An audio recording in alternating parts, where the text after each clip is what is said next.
Hello, ladies and gentlemen. I guess my name's Varik.Verilion, and today we are gonna be um reading. The topic is perception, not precision. Topic is perception and action loop. Okay, now that's kind of like a big name for it, but we can just actually get it into like the next line or something, which becomes perception and action loop or something. So it doesn't take too much of the size at the top. Okay, so we've got that done. Right, today's day 22, as you guys know, and everything's like is going fine. Yeah, so my name's Varik.Verilion, and today we're going to be reading this book, which we have like at 2.8. We've read a lot about this book actually, so we're already ahead in the book. So if you do not even know anything about the book, man, you're I'll give you a summary. Okay, so first of all, brain is constantly trying to reduce uncertainty, but it's not reducing uncertainty. Actually, it just ends up reducing uncertainty because it's constantly predicting. Right, and when it comes to predicting, there's certain sort of neurons or certain sort of part of the brain that kind of like constantly checking prediction error, right? Which is like the input that comes and what it predicted the input will be. So what it pretty much trying to do, it's trying to stay out of the inputs or try to stay out of the environment, and that causes error all the time. And the more the error are, the more it learns. So it starts to have this or build this ability to know what's the next input is going to be like, because reality is always there to slap it in the face. Right, that's how it functions, and that process just ends up producing uncertainty again and again. Not because and Braden is terrified of uncertainty. It's not because it's literally terrified. It's just that it's constantly trying to predict, and when it's not able to predict, it's like that's like it's literally job, and then there's like a high levels of cortisol, and it tries to stay out of the input. And there's an entire mechanism which constantly tries to predict efficiently the input whatever coming. Brain doesn't care about anything else. It cares about the predictability of sensory input. That's why sometimes when you go out to people and tell them that their priors are wrong, they're not able to change them or something, because that kind of like allows them to reorganize the entire predictive hierarchy that they have, which is their multi-level models or something. And I know if you do not understand anything I said, that's all right, because like the concept in itself is really complex. And yeah, congratulations to me. I forgot a water bottle to bring in my room. Oh my gosh. Okay. So first of all, what else do we need? First of all, we need some background music, right? I don't need that. I don't need that. Let me just minimize this bitch here. Okay. Some background noises feels good. Okay, someone joined the stream. Wait a sec. Let me just check the chat.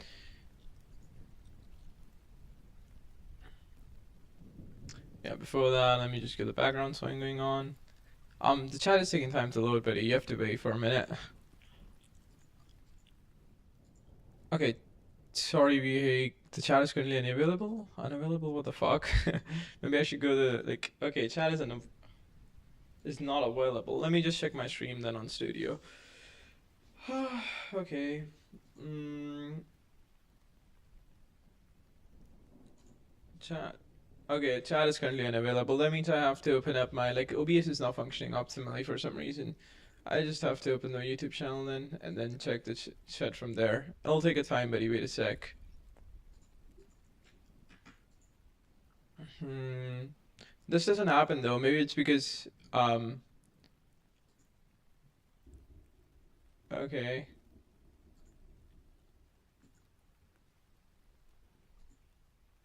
Mm-hmm.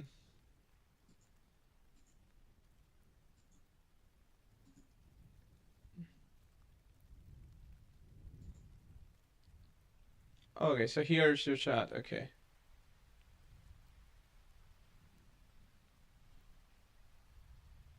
Oh, it's Ningo de AG Pro. I have been there for like I did stream last 2 days. I mean, before that for the 5 days, like yeah, I was not like up to the power, man. I was like, yeah, I ended up wasting a couple of days there. So yeah, and it's also you who came like after a lot long days or something.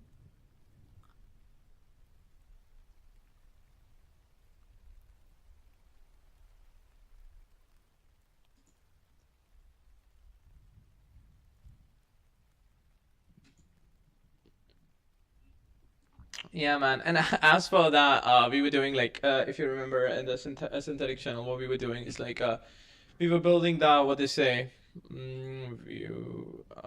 You're building that project, right? Autonomous room temperature controller. I did end up completing it off camera, and I find out it's not a good enough thing that would earn us money online or something. Yeah, yeah, of course. I know. You're the guy who want to go into Microsoft or something, like Nico to OG Pro, right? OG Pro or whatever. Right. So yeah. For some reason, my stream dock is not working. Why? Sorry, live chat is currently unavailable. What the fuck? Refresh page. Let me just refresh it. Let's just hope that it works out. Select stream.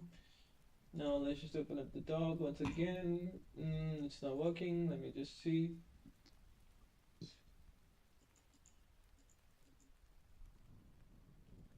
Mm.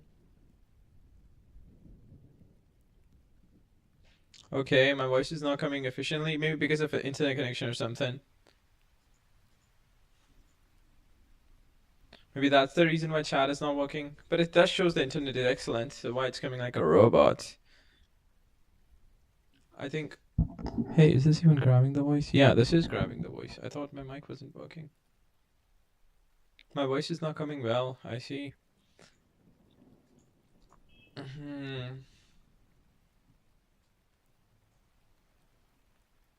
That's a sad thing if my voice is not coming well.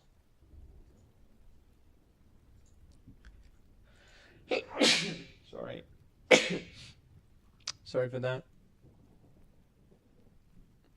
Yeah, man. I mean, you have to wait. Maybe it's your internet too, because here it shows my internet is excellent or something. Right. Wait a sec. Let me hear my own voice. Hello, hello, hello. I think it's going good. Yeah, I can hear my own voice.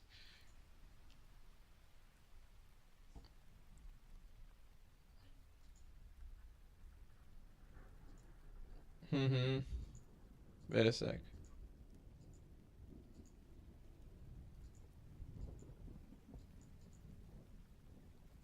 No, it's not like I don't trust you, buddy. But it's like I don't know what the problem is because from my here it's kind of like okay, nor do I know how to fix it, so it's just better.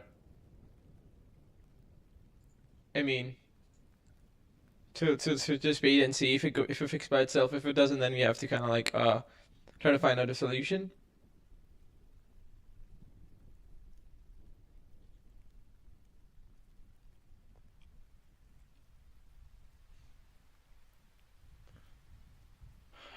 Predictive processing and AI. Here's my chat.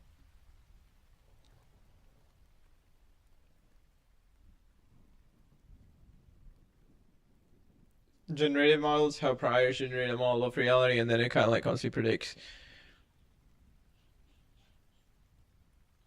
I get it, I get it. You don't have to like yeah swear or something. I get it. The voice is not coming all right now. But like I said, I can't do anything about it right now. What can I possibly do? I mean, I have to stop the stream and start again or something. But like you're gonna fix by itself once it's like once I end the stream or something. And here on my OBS testing schedule, it's kind of working better, like really good. Like I can hear myself clearly. So it's maybe because of my internet or something. But then again, it shows internet is excellent. Then what's the error? Like what literally is the error? I don't know. That's like yeah. Does it get better now?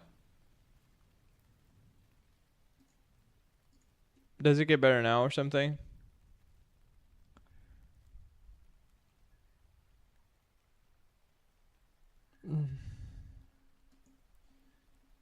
Yeah. You're not.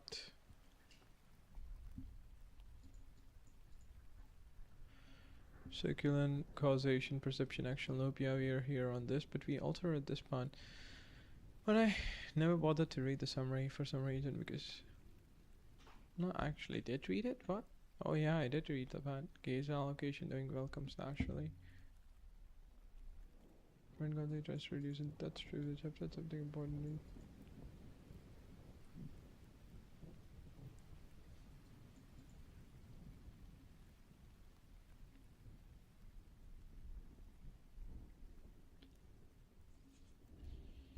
Attention is different thing at all. Inspire guys is one of the deepest action control pursuits, the basis of prediction rather than perception.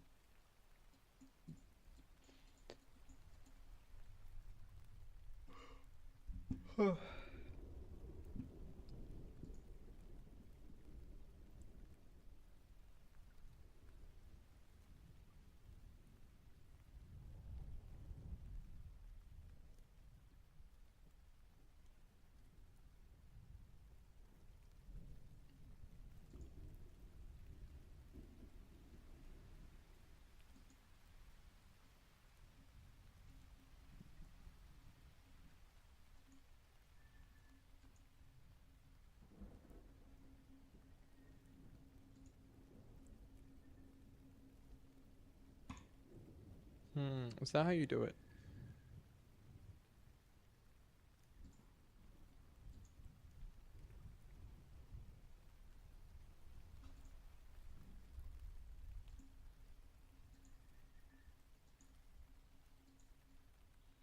But it's not going back. What?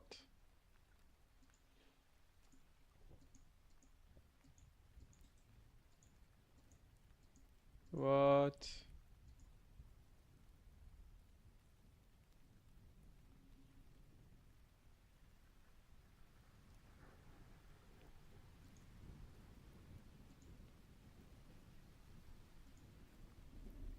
Hmm.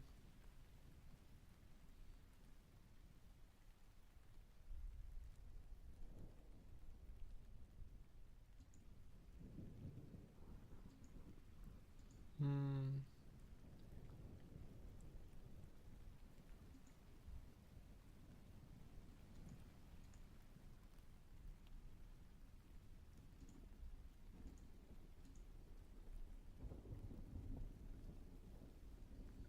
That works actually. Yeah. Finally, some silence. This is paragraph is one of the deepest. He says action precedes. Let's use imagine catching a ball if you.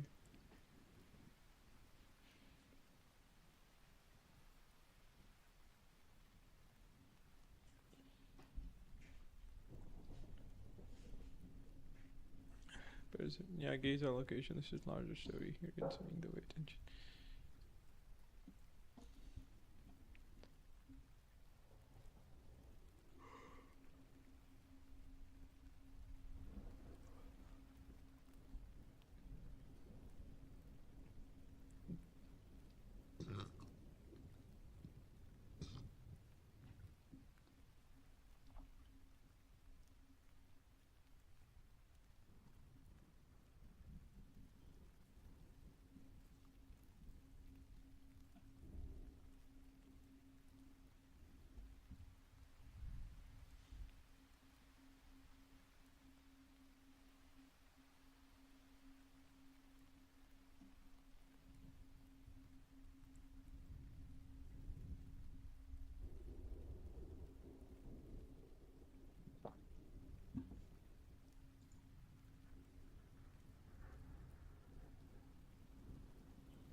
Why the control is not working?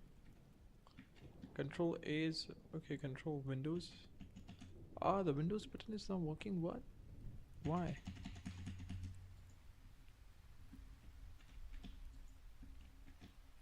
Shit. Oh yeah, Windows button is not working. What? Okay, then I have to use the keyboard one. That's why.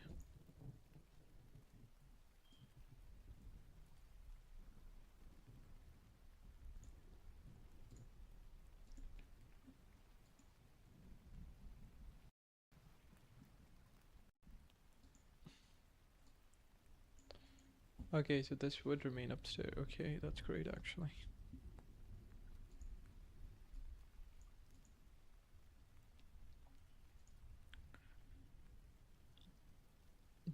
Actually,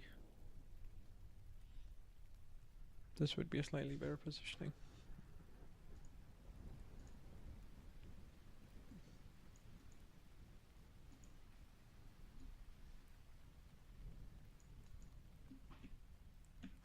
What is that?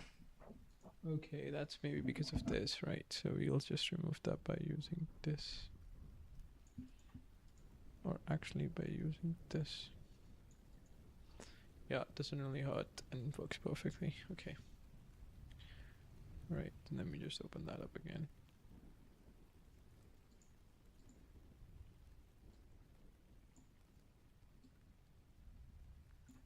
One problem leads to 100. Small problems.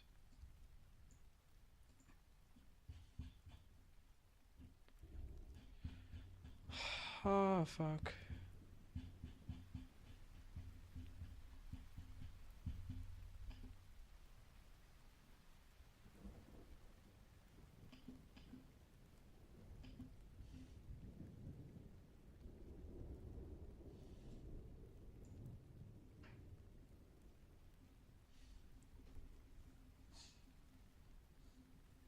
It's definitely lagging. It's lagging.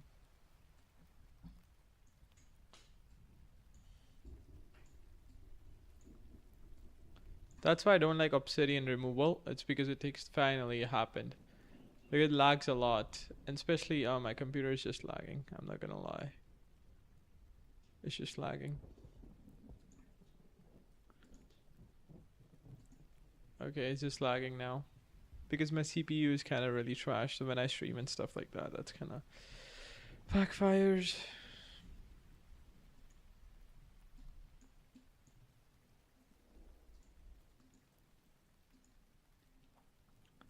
Let me just save some bandwidth. Okay, it crashed. Let me just close the...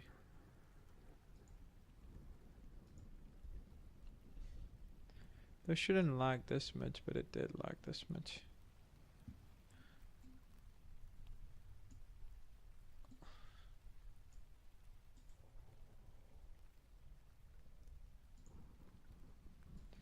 Fuck, I should have known it was this easy.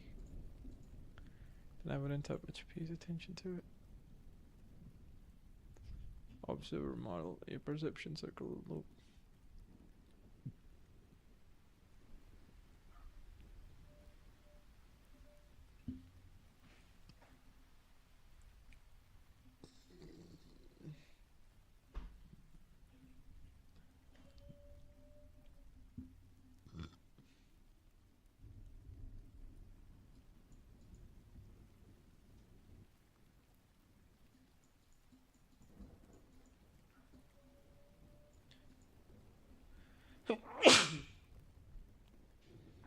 It's a more detailed model than you know. It can nest reduction of uncertainty. That's great. I mean, rather than just directly reducing uncertainty per se, it's just reduce uncertainty by uncertainty itself. So, for example,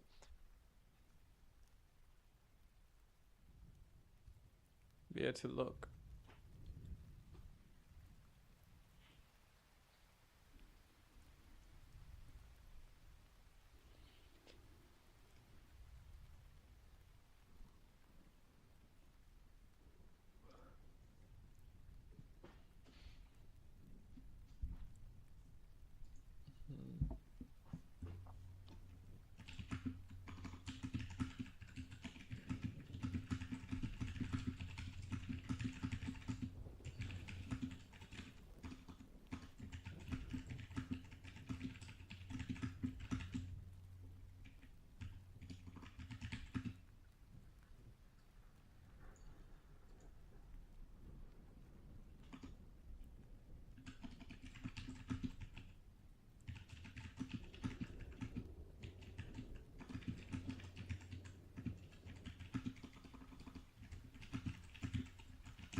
Someone joined the.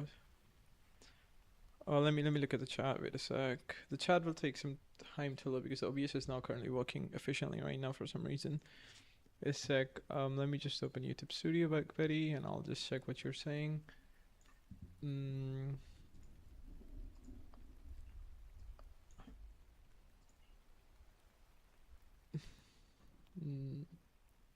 Well, currently, if you are asking, if it's a basic question as to what we are reading predictive processing or something about Andy Clark, and it pretty much talks about how a brain kind of like tries to understand reality and stuff like that, which is really one of the best books out there. Right.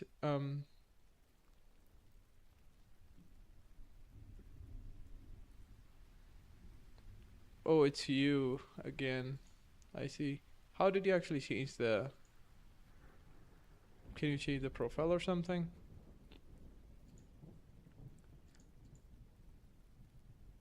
Well...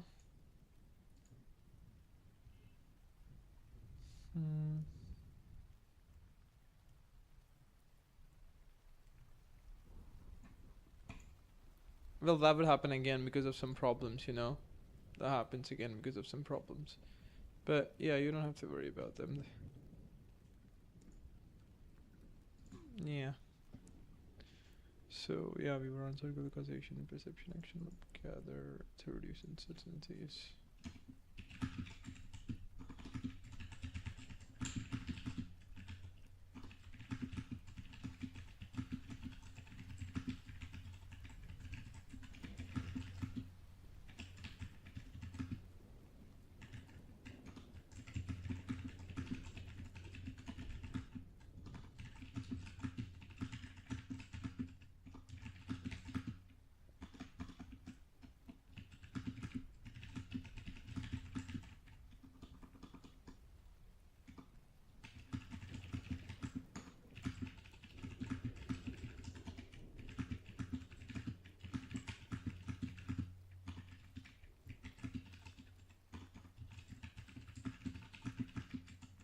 Acceptance. That's a model.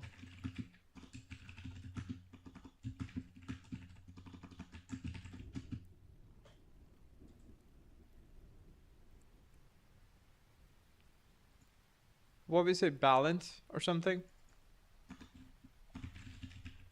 What was the spelling of balance? B-L-N-T or B-L-L-N-T? Let's just call it open rather than calling it balance. Right, so now we have circular causation, perception, action loop.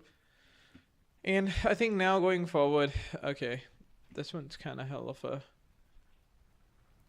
Alright, let me just take a new screenshot. Here I come. It's my... Come. Okay, I shouldn't have said that. Here I come with my cum, baby. What you looking at me like dumb, baby?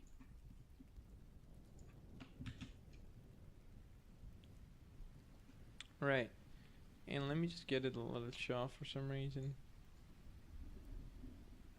Like down here or something. Yeah, that's just perfect job. If I take a new one, would it gonna be there?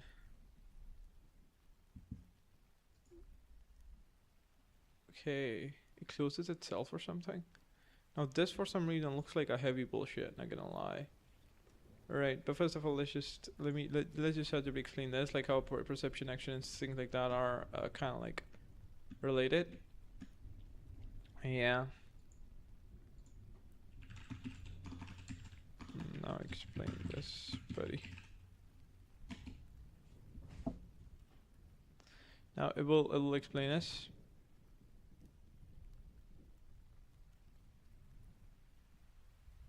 Yeah, today the chat is not able to open up. I've tried to open up, you know, it's just chat currently is unavailable.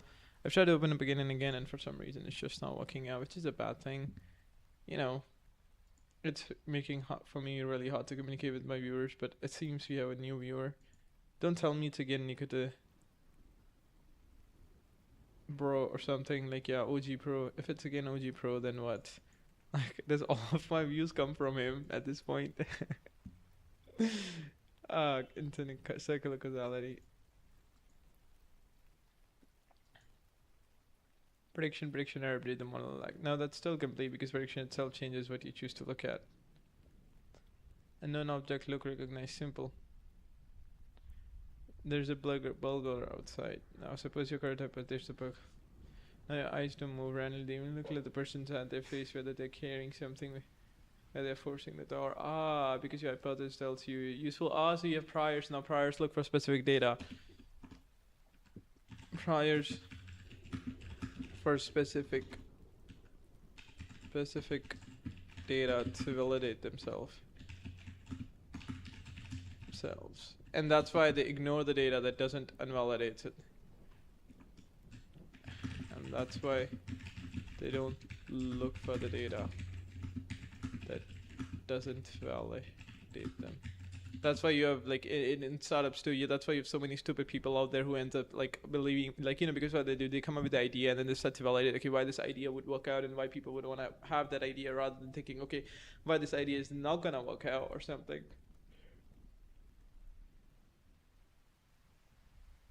Hypothesis.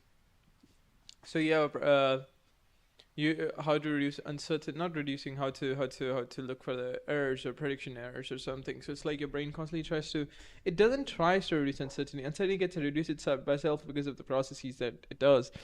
So like made a prediction, the brain made a prediction, right? It tries to reduce that prediction, tries to reduce it. So it's not like every prediction is like, yeah.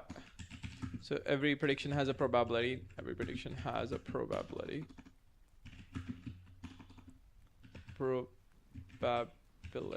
Every prediction has a probability, and it tries to reduce uncertainty. But it is predicting where it should look. So it has priors about where to look to reduce the uncertainty about the prior itself. But is it actually reducing uncertainty, or is it just doing what it in the past have minimize the prediction error? It's just constantly tries to minimize the prediction error. That's the main job, prediction error. And I think from here we can build things up, because it's like constantly something out there, like it's trying to predict it, stay out of the input. So it's constantly trying to predict it. Like, yeah, so minimize it. So the only way to minimize, like, yeah, whatever they minimize in the past, it will keep on doing that. So anything that minimized prediction error in the past, right? It will constantly, like, you know, something like a status, anything that actually keep on increasing the status in the past, it's constantly going to give everything that like made you happy or healthy or something, whatever minimize the error, it just keeps on continuously repeating that, right? On the basis of its small and data or something, right?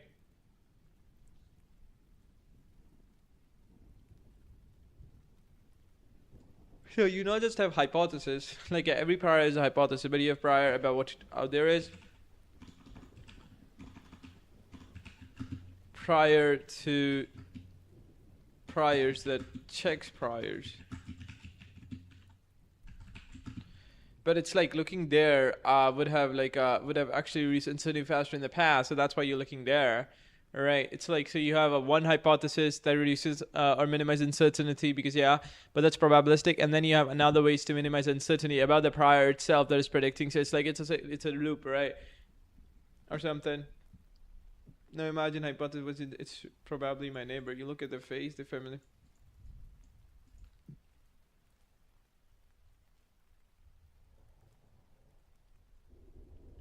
Change the sampling. The sampling changes the evidence. The evidence either confirms or rejects the hypothesis. Hypothesis, where you look, sensory evidence, prediction error, update.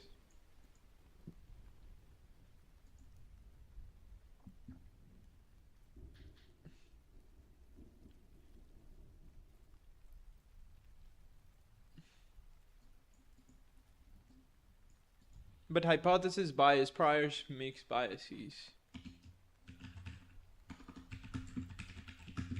Bias.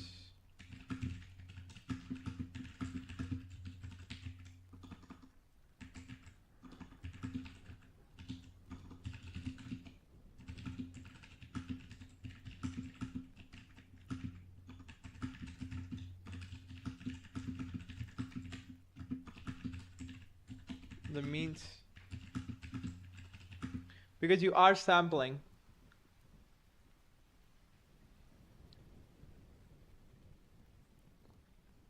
If you sample, brain samples, right?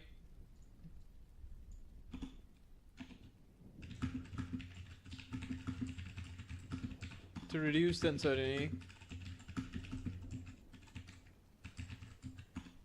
a lot of the time in complex situation, especially abstract situations and circumstances, the sampling would not lead to an outcome at all.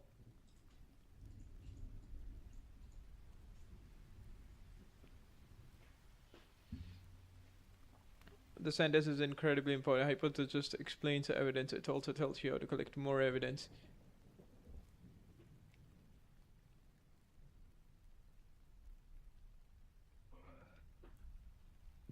Enlisting the lungs or X-rays measure oxygen. The hypothesis guides the sampling. What data to collect? Why does he says the hypothesis maintain itself?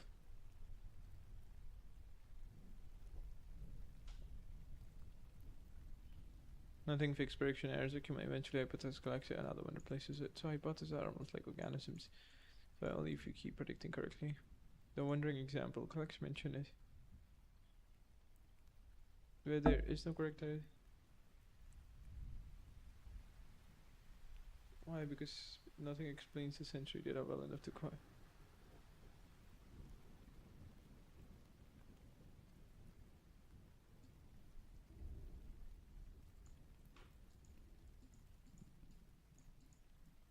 There is no stable prediction. There is no. Oh. The brain always trying to reduce it. This chapter finds that the brain is using the action that I expected to produce the most informative evidence. If this hypothesis, where should I look next? Or what should I do next? Okay, it's like hypothesis over hypothesis or something. You know, because if the hypothesis is true, where should I look? I think ChatGPT may be hallucinating here too. We need to actually read the stuff just like we always read it, but maybe let me just drink some water.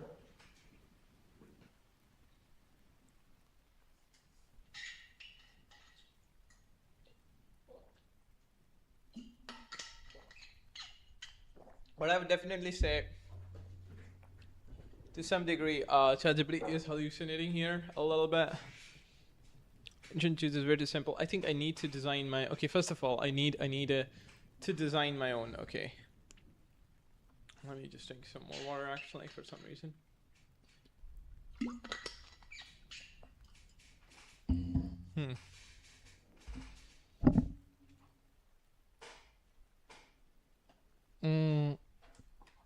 Why the fuck I'm not able to grab it? Yeah. This is my book, guys. On this we would be writing right now because I think I need to write a little bit here and there. Where's my stand? Here it is. Let's get the pan. Let's remove the mic too close and let's add our X pen or something, whatever you call it. Let's add it. Let's just floating menu work area. Nah, we need working. Okay, this is not gonna work out. Let's just add here there notes. Let's just add, where is it?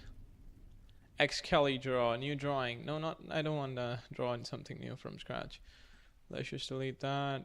Yes, actually let's just draw something from scratch. No, yeah, let's just draw, let's just draw something from scratch. Yeah, it's actually on the topic that we needed. Yeah, let's go with a new drawing. Let's just delete this one. Yep, baby. Let's just name it how the system functions. How the uncertainty, yeah. Uncertainty. And we can just name it uncertainty for some reason now. Right. And we can just start, okay, we can just start let's just say you have this, we can just start this. Right. Let me just close that up. What?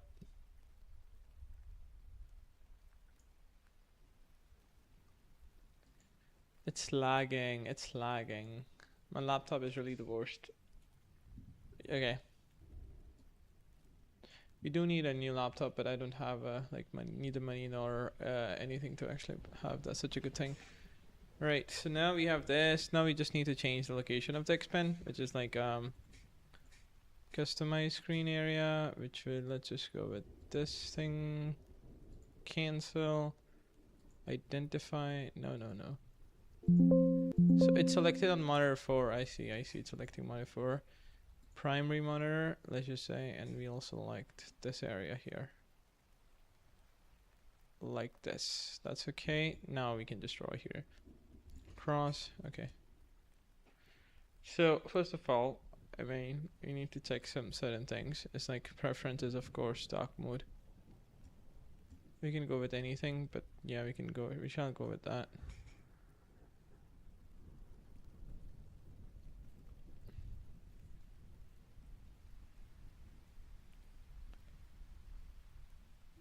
Okay. I really don't like the sensitivity for some reason. What's happening? I can't. For some reason, why it's like acting like this for some reason. Why it's... man, it's so fucking... I don't know. Problematic. Like it's really insensitive when it comes to this. But it's like here it just takes like a small side, which causes a problem.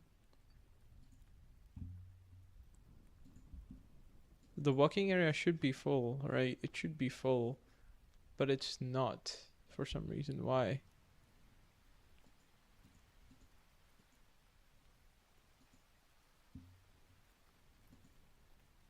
Yeah. Finally. Okay, you just have to click on the full area. Okay, yeah. So it's like my name's Varik. Finally, it's working perfectly. Okay, we go here. We kind of like remove that. So we do not need that much thickness actually. So let's just zoom out a little. Yeah. So that the thickness is small. Okay. Yeah. So first of all, like you have a brain, right? And the brain constantly trying to predict reality. Say it of this. So first of all, let's just imagine this is brain. This is your simple brain. Okay, not the best brain in the universe, but this is brain. And its constant job is to stay ahead of the input, right? Or its constant job is to just stay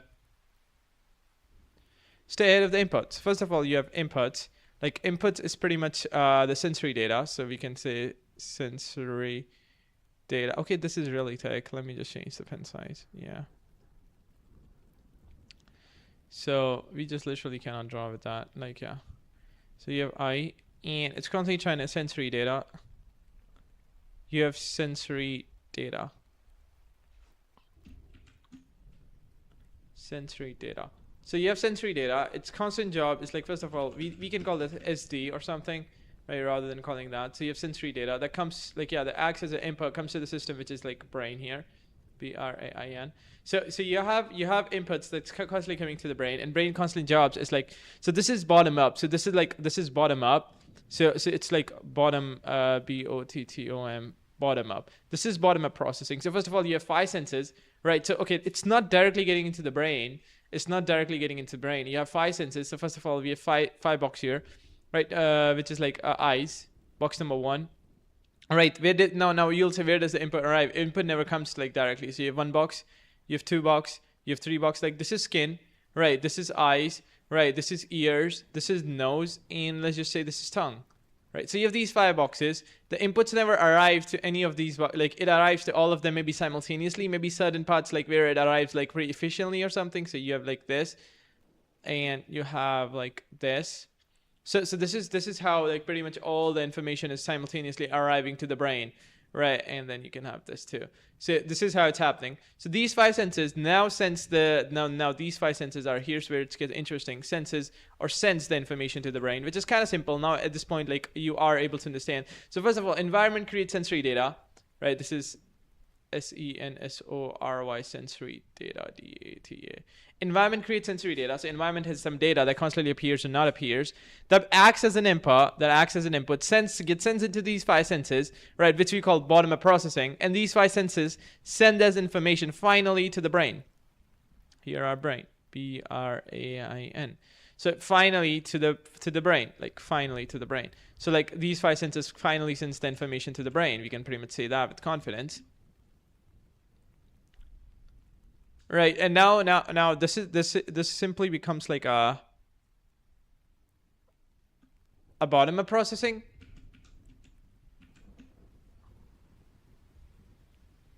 So this simply becomes like this is what we call bottom-up processing, right? Now there's top-down processing. Now what happens? Brain already is constantly sending information to these signals too. Like it sends signals. So it's like you have the brain and then you have the senses, right? So you have the B. So you have the brain. You have the senses, right? You have the senses. So brain and senses. So senses constantly sends the information to the brain side. The brain is constantly sending the information to senses side. So okay, well, this is what I am predicting, and this is what senses. So now what happens? Like senses are constantly getting input from the environment, pretty much all the time. So they're constantly getting input from the environment, which is sensory data, right? So we can just call this SD. So now what happens because of that? Like okay, so brain prediction. So brain sends a prediction, and like yeah. So in like you have one here, and now there's an error. Let's say when this side is sending, let's say I should be expecting an animal, right? If it's 80% of the probability, it says like I should be expecting an animal, but the chances like you got a new information data, and then you start thinking, okay, there's a 99% chances, or not 99%. There's a high chance that it's like you thought the 80% chance there's a dog, but there's a cat, all right? That causes errors, right? And those errors compound, right? Yeah. So there's an error.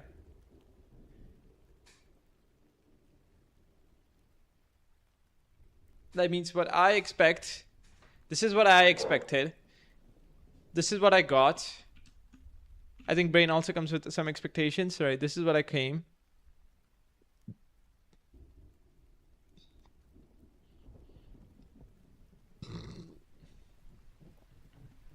But you can see in each multi-layer what happens.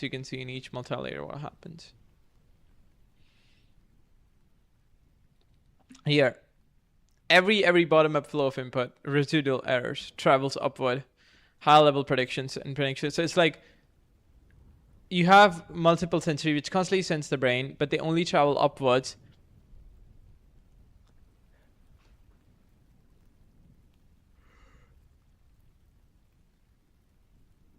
Unexpected input travels upwards, so errors travel upwards. You can say that errors travel upwards.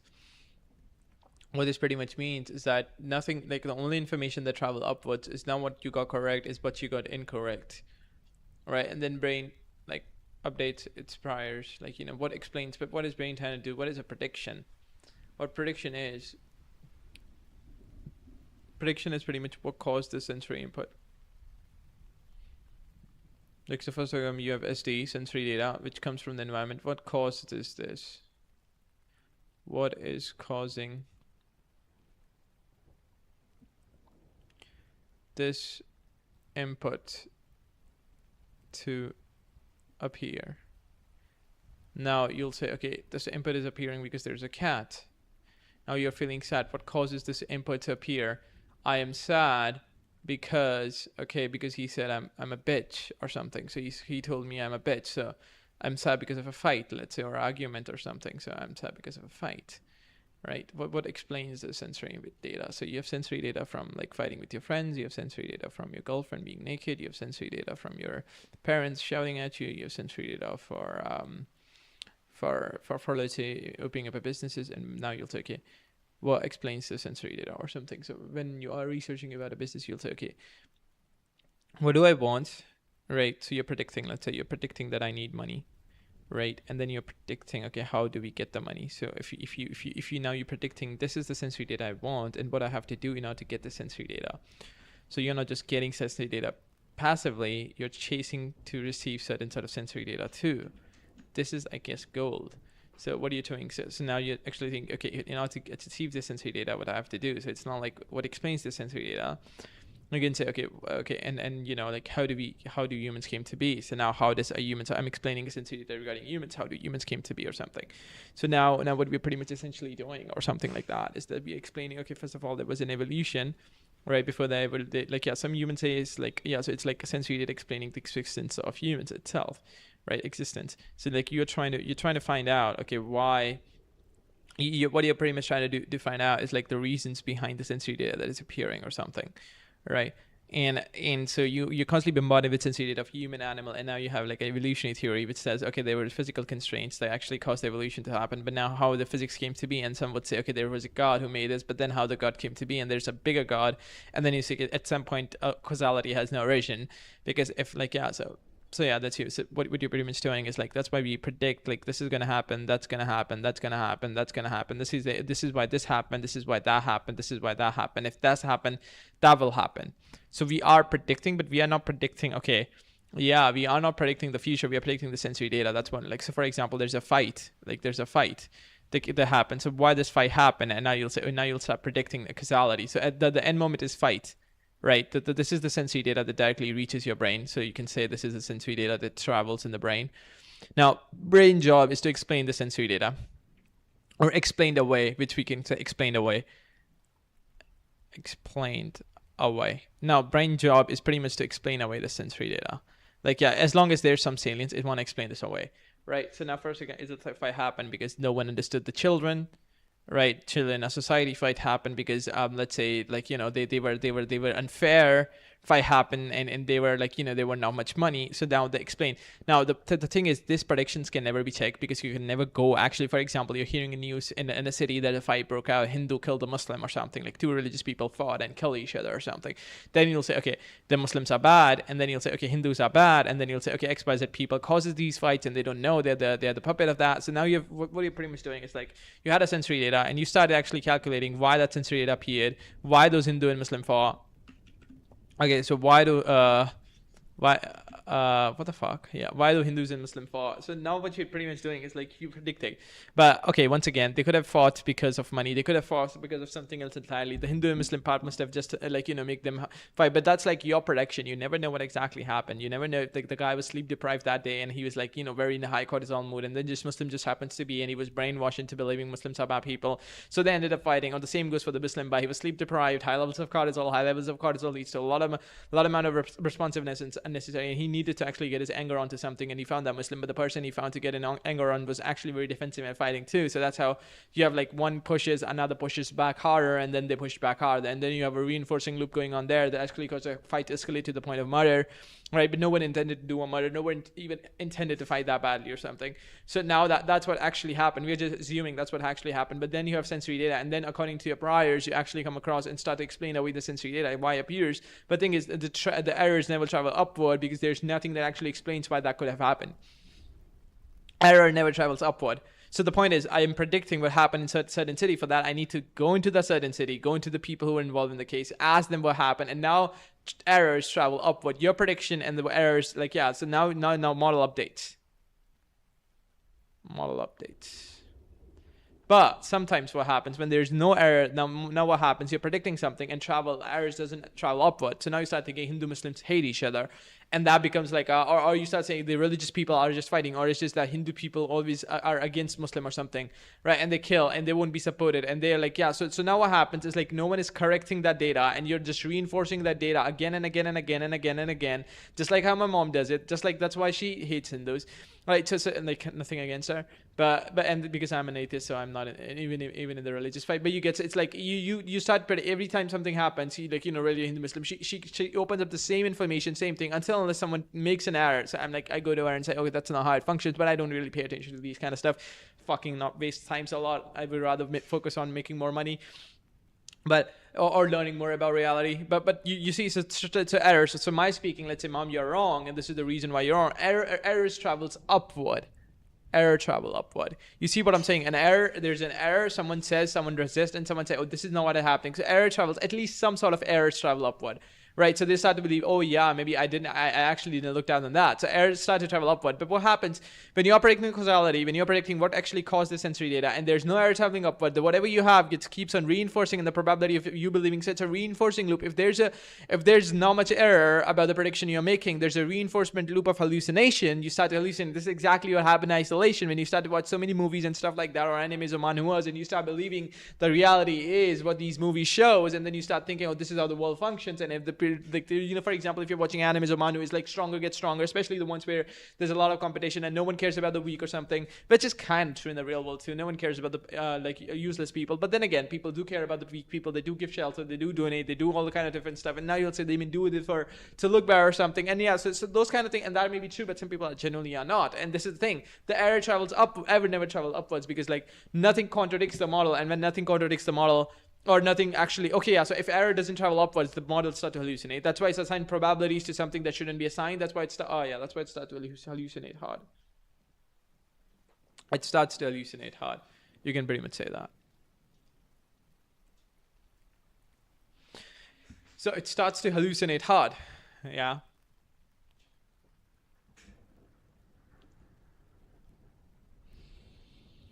It starts to hallucinate hard because, like, yeah. And now if everything is just sensory data to be explained away, or not explained away ahead of the sensory data, we just constantly asking what caused the sensory data. That's all we are asking.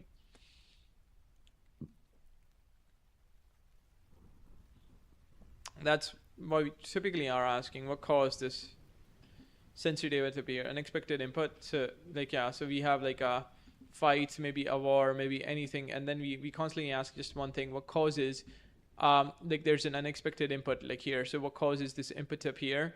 And then we say there's a Hindu Muslims hate each other because of how they're reinforced, and like, in the childhood, like my way of explaining, so let's say for example I look at, like, let's just say there's an A, there's a B, right, scenario. So for example, okay, no, there's just one scenario that I got information, okay, that is like A and B fought, and this is a situation S.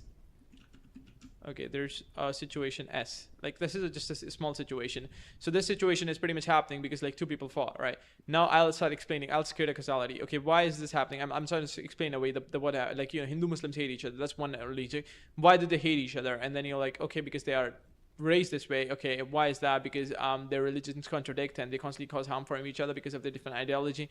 Why that happened? Because let's say evolution happens to be this way. And then why evolution happened? Okay, evolution is like pretty survival of the fittest, not exactly fittest, survival of the most stable, that actually can reorganize better in an environment surrounding and persist. Especially the genes that persist are the ones that, like, so then again, like, we have variation, natural selection. Sorry, we have replication, variation, replication, mutation, and natural selection, or variation. You can even call it variation or mutation, whatever you want. But because of these three processes, but why these three processes emerge? Because of constraints of physics. Why does physics emerge? Because of the existence of something called universe. And then why universe? Maybe of the God, but I don't believe in the God hypothesis. But then you'll have to answer, how did the God emerge? And if a God can emerge without a God, that means a universe can emerge without a God itself. Like, yeah, so.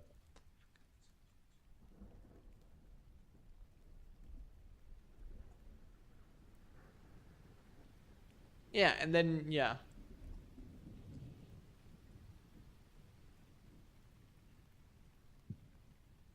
So this is like entire logic chain or something.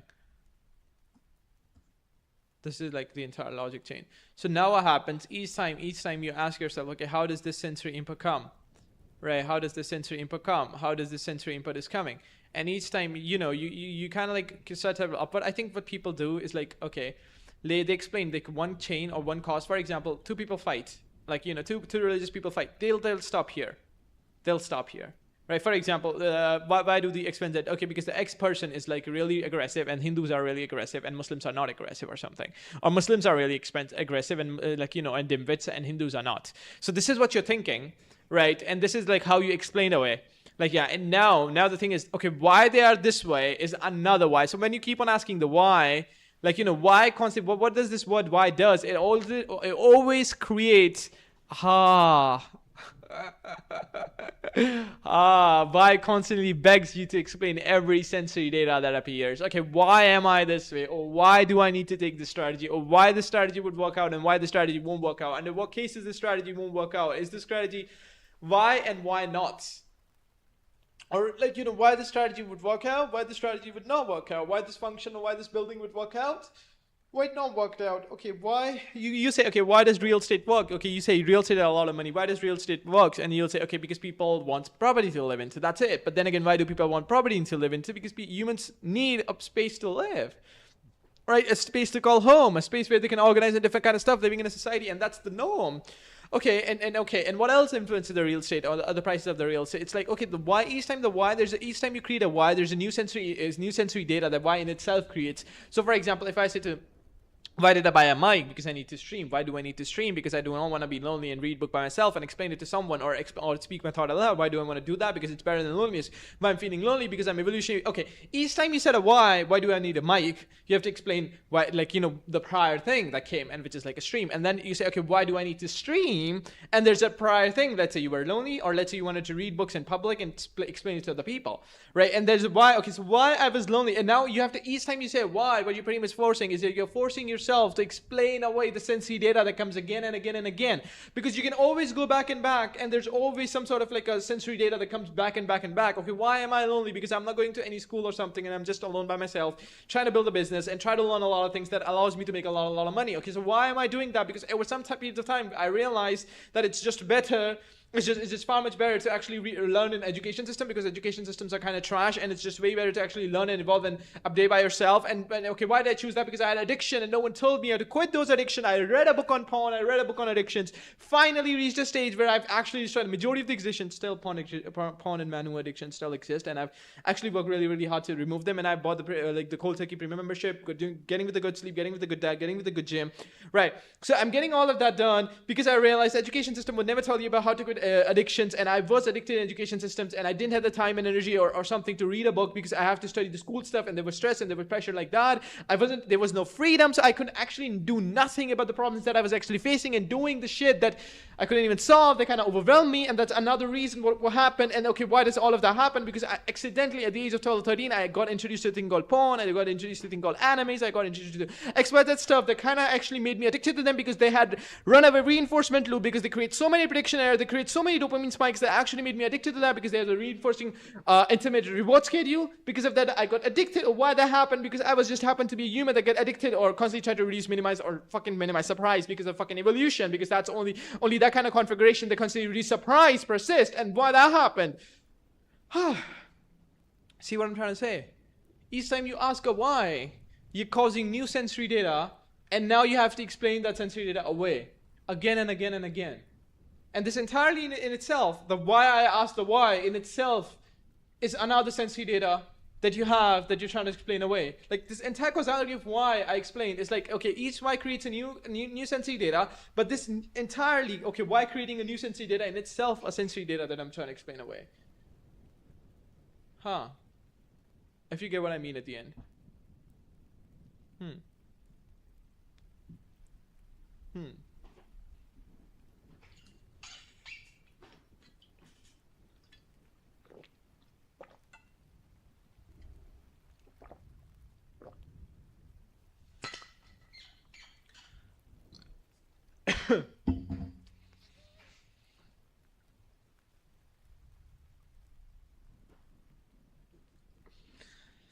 Did I have gym? Would I be able to carry that 37-degree lap pull down? I don't know. Yeah.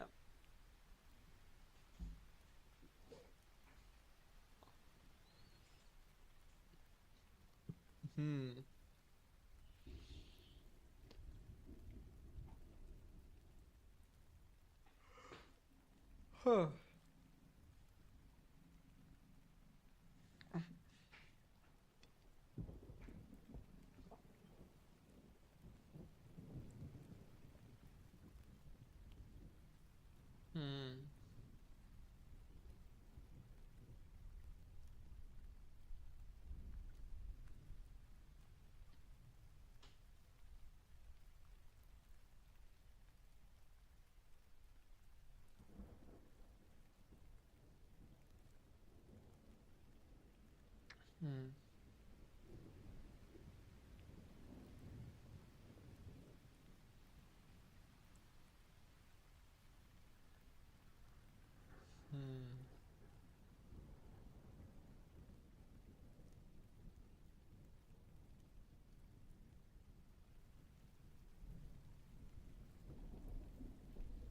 Yeah. Whew. I see.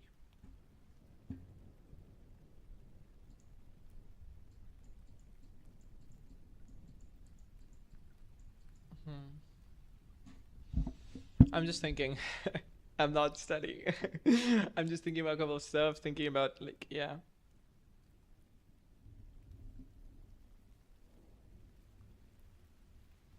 Novelty is addictive because you cannot explain. Okay. Is addictive. Why? Because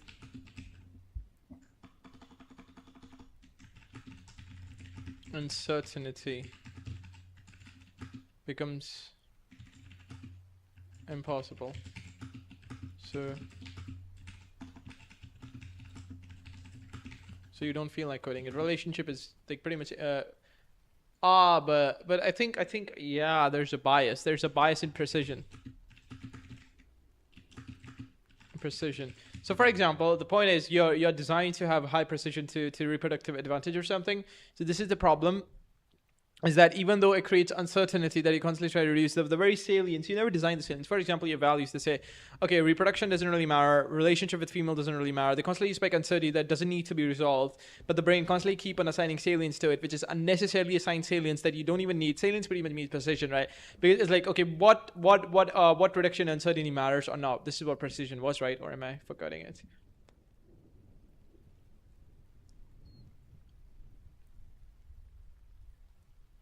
Explaining away the sensory data.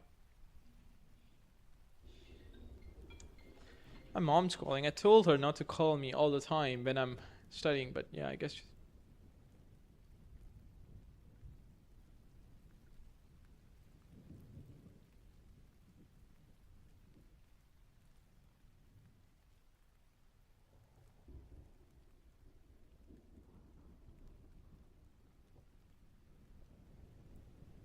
Yeah, I won't be going for long, but you got thought I would be going on for long. Okay. Yeah, so where was I? Oh yeah, this creates bias in precision. Precision is pretty much, okay, what prediction error matters or not, what sensory data needs to be explained or not explained or something like that, right? That's kind of like the important thing here. Right. I want to go to gym, man. Like, look, it's getting more and more, or is it just me? But it's definitely getting thicker and thicker over time, right, guys? Like, yeah, this one's not as thick as that one though. Like, this one's slightly less thick because I mean, like, yeah, I have some bias. Like, when I kind of like, yeah. So this is what I'm pretty much doing here too. Like when I say I have a bias, I'm pretty much trying to explain away the sensory data as to why this sensory input come and why this sensory input is better. So even if you're exercising or whatever you're doing in life, what you're pretty much trying to do constantly or consistently, is you're trying to explain away the sensory data that's coming across. That's actually how predictive processing functions. Whether you take humans or brains an example, so it's like yeah. So explaining away, but yeah, this is the reason why they call it explained away, because it's like, okay, you never have, actually you can never know for certainty whether something that you're explaining away is like the explanation is correct or not, because it could be just explained away. Like it just explained away, because the explained away pretty much says that, okay, your explanation doesn't necessarily need to be true. It's just a way you explain it away, right? It doesn't imply that what you're saying is actually true or false. It could be true, it could be false, but you are doing something called explaining away or something, right? Yeah, so when you constantly try to stay ahead of the input, finally, when you constantly try to stay ahead of the input, it's like, whether it's a muscle, you try to stay ahead of the input. So for example, you can pretty much see the difference between this side. Okay, that's because of camera angle too, actually. Like yeah, but you can definitely see that this side is far much more thicker, like at least a half a centimeter than this side, or plus the camera angle actually shows this side less thicker, but it's not that big of a difference when you're in the mirror. But then you ask yourself, why is it that this side is more thicker? And now you're trying to explain away the input, because I have a slight bias when I do exercise. So this side takes more pressure. So when I'm doing lat pull downs, it goes something like this. This side pulls more, takes more pressure, and then like I release, and yeah, or something. Or when I'm doing dumbbell press or something, so this side takes more pressure or something. So what I'm pretty much essentially saying is that, okay, there are multiple sides, and each side like takes different what they say, like a pressure or something. So yeah. So when each side, so if you look back here, so even in here, or even in every different conditions or circumstances, what you're pretty much trying to do is you're explaining away, right? But the thing is, they are unpredictable input, right? That spikes error, and then you have to reduce the error by explaining away. So, for example, when I first of all look myself in the mirror and see, okay, why there's a difference in the muscle compared to my right side and the left side, right? And that's an error that travels upward. I'm not able to know why the sensory data come. Like, for example, if this pen is like, yeah, the pen is on my table, I can know the pen is on the table because I put it. I'm explaining away the sensory data. Right. So now, but then again, when you ask a why, every time you ask a why, it creates new sensory data that needs to be explained away. So I put the pen on my table. Why did I put the pen on my table? Because I need to put it somewhere, because I need to type. Why do I need to type? Because I need to study. Why do I need to study? Because I need a better life or something. And yeah. So each time you create a why, you have a new sensory data that enters your brain, and then you have to explain it away again and again and again. And then you go into, and then this creates a causality. This creates a causal line. It's like, okay, why did I did this? I did this because of this. Why did I this? Because of this, because of this, because, and then you just keep on going backward and backward and backward. All right. So that's it. And then there's errors that travels upward. So error is like what you couldn't have predicted. Right? So for example, I couldn't have known that one side of my body would have higher muscle density than another because of the bias in the exercises that I was doing. I didn't know that. I didn't even knew that like, if you have a chair and if the chair has one side more downwards than the other sides, what happened is like you slightly bias your glutes. So one side of the glutes is more lower than the other sides. So what happened? I didn't know that in the past. That creates another sensory data that I didn't expect it would appear. Every time a new sensory data appears that you didn't expect, it spikes prediction error, right? And that prediction error travels upward. Always remember, right now I'm looking at my 4 monitor screens, in fact, 3 monitors, my laptop. Like, there's no error. I know this side is open up with the OBS, this side is open up with the ChatGPT, this side is open. But now suddenly imagine, I close my eyes, open my eyes again, and every window is changed. And then I ask myself, okay, what caused this? That's a state of massive surprise because I don't know what happened to my monitors and why everyone is showing a different tab that I didn't open up. Right? You go to your parents and your parents shout at you and you don't know. Okay, that spikes error. Why they're shouting at me? Like, what happened? And then you need and then they tell you, they give you information. Then you realize, okay, this what spiked uncertainty for them, right? Or something. So yeah, and then it starts to loop, because of like cybernetics or something. Yeah.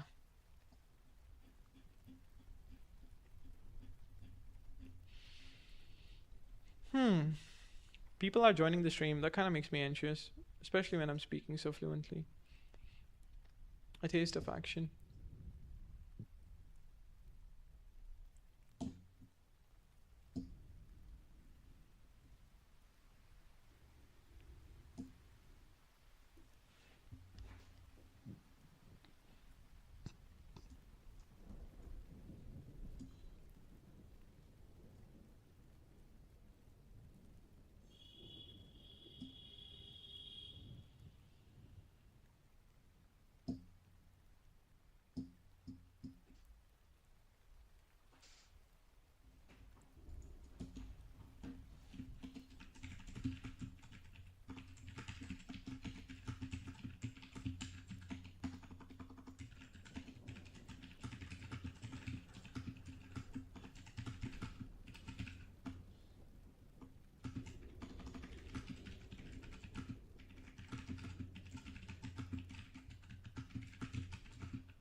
Maybe I can have something like that way, kind of like a.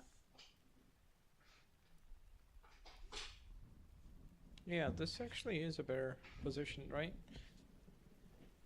And then I can have like a slightly like this, so that, yeah, actually this position is far much better and looks far much more dominant and stuff like that. And actually gives not a far much headspace or something, but yeah, something like this, right? So yeah, this positioning is better actually, yeah, than the one that I have right now. But yeah, currently we are not studying actually. If you think I'm reading, I'm not reading. I'm just constantly thinking about certain things to actually update this model into my lifetime. But yeah, I think I should have this more like this and this should more like this. But yeah, I don't have them like that right now. And yep, it will be the best.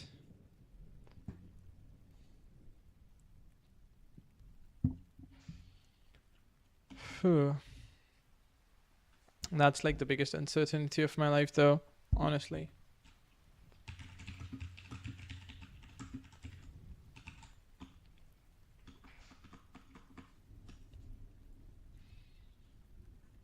So how is the brain functioning? Is it trying to cope? But there's definitely some sort of outcome that it's trying to want. Like, so we've got like, okay, we have sensory data. Brain is constantly trying to predict the sensory data. Okay. Because each sensory data spikes a variational free energy or something. Right? There's an entire process of that, and it's constantly trying to stay ahead, and then constantly trying to reduce uncertainty about that sensory data. Right. But then how, okay, so does it use the model? Does that affect the precision? What is precision again? I forgot. I fucking need a summary.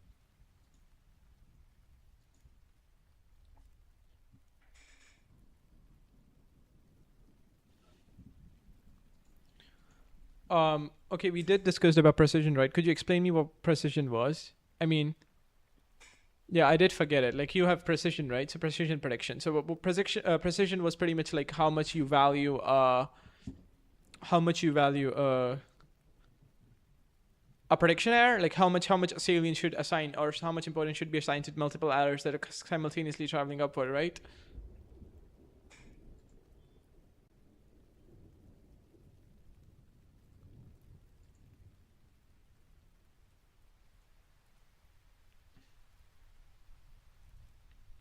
Hello, I guess we have another viewer. Today there are 4 views. Well, 2 by OG Pro. Dictionary arriving at once. Hello, hello. If you want to talk, you can type in chat and ask questions, you know. Yes, you remember most of it correctly. The only thing I would do with precision attached to precision not assigned to prediction itself is a prediction error for more probably precision estimate, reliability, inverse uncertainty noise of prediction error. Reliability of prediction error, yeah, that's true. So it's like that sound come from right pressure on hand touch error, memory, objects usually stay still. Which of these errors should I trust the most? What precision decides? It's like, okay.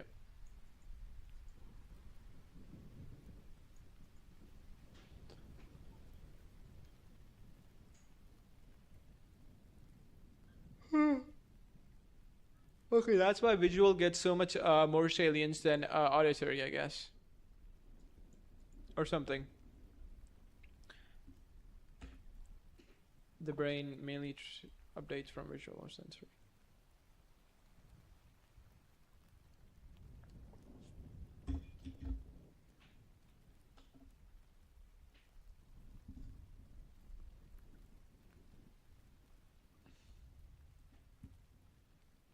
How much importance should be assigned to multiple layers that are simultaneously having your fight your body is actually very good intuition. I just should be important with estimate reliability. Yeah, it's an estimation, right? It's not like the true what's actually there versus noise. This explains attention. Attention is precision control. When you pay attention to your friend's voice in a noisy cafe, you're not making their voice louder. Your brain increases precision assigned to auditory. Errors coming from your voice while decreasing the precision of competing sounds. And brain doesn't know beforehand how reliable it is. Estimate considerably is the bright daylight visual precision is high in a dense fog. Visual precision drops and increase again. I'll just show there is depression error bit. But there is. Oh my gosh. No, you said perfectly. You said the brain is always trying to read the chapter when there's another big concept that they fucking explain, and this is this. If the wandering example, Marx mentions is stimulation. When there is no correct hypothesis, there isn't behavior strangely. It looks then here, then there, then almost randomly. Why? Because nothing explains the sensory data well enough to getting sample, right? You have to read this part, circling causation and perception. And it's small. Important. This is that generative model that analyzed perception includes the key action driving expectations concerning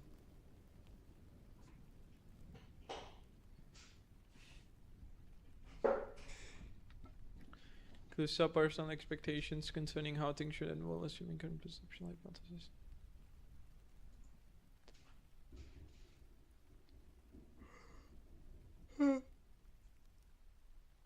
What perception inputs will result if we sample the world in line with hypothesis, and what signal to noise ratio will result?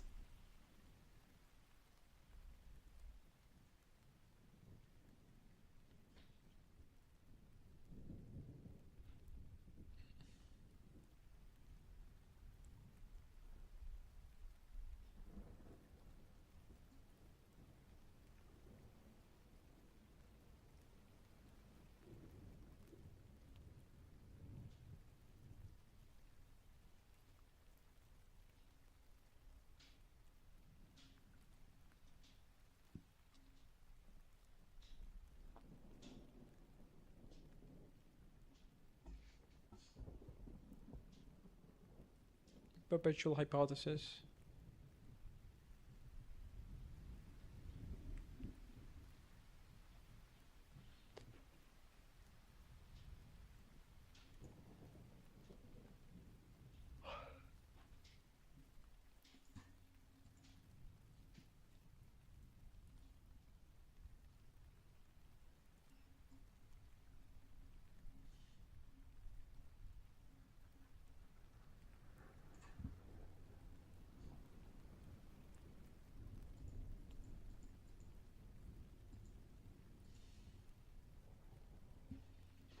Yeah.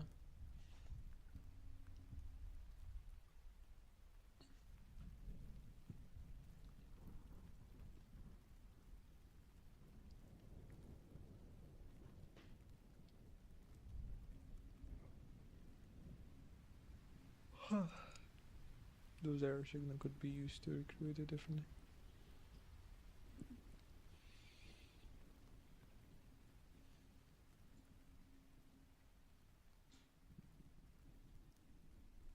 Their competition and selection too. Competing hypothesis. Ain't it? Like, so it's like in brain hypothesis compete, I suppose. Yeah, what is competing in the brain? It's hypothesis, man. It's hypothesis. So what hypothesis? What is the leading hypothesis? What is the non-leading hypothesis? Stuff like that is competing, I suppose.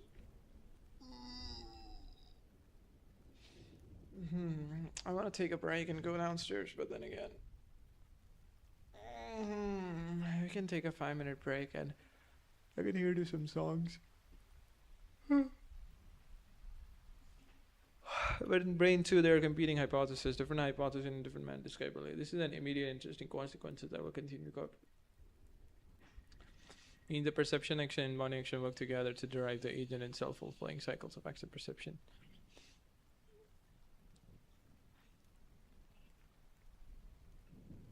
In which we probe the world according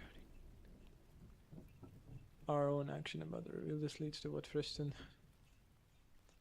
circular causality leads to, namely that the only hypothesis that can endure over successive cascade is the one that correctly predicts the salient features that are sampled.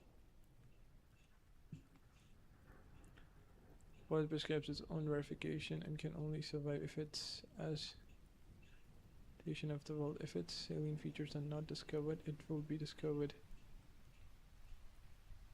Better hypothesis. That's exactly what happens.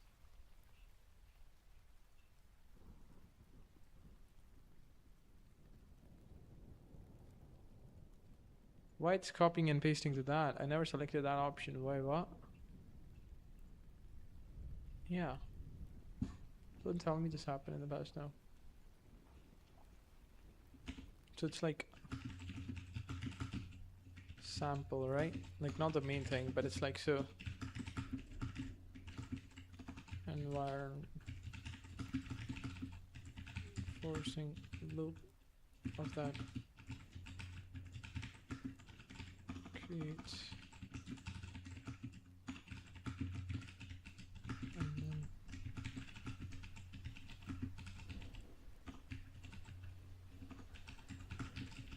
cells in those environments. That's all.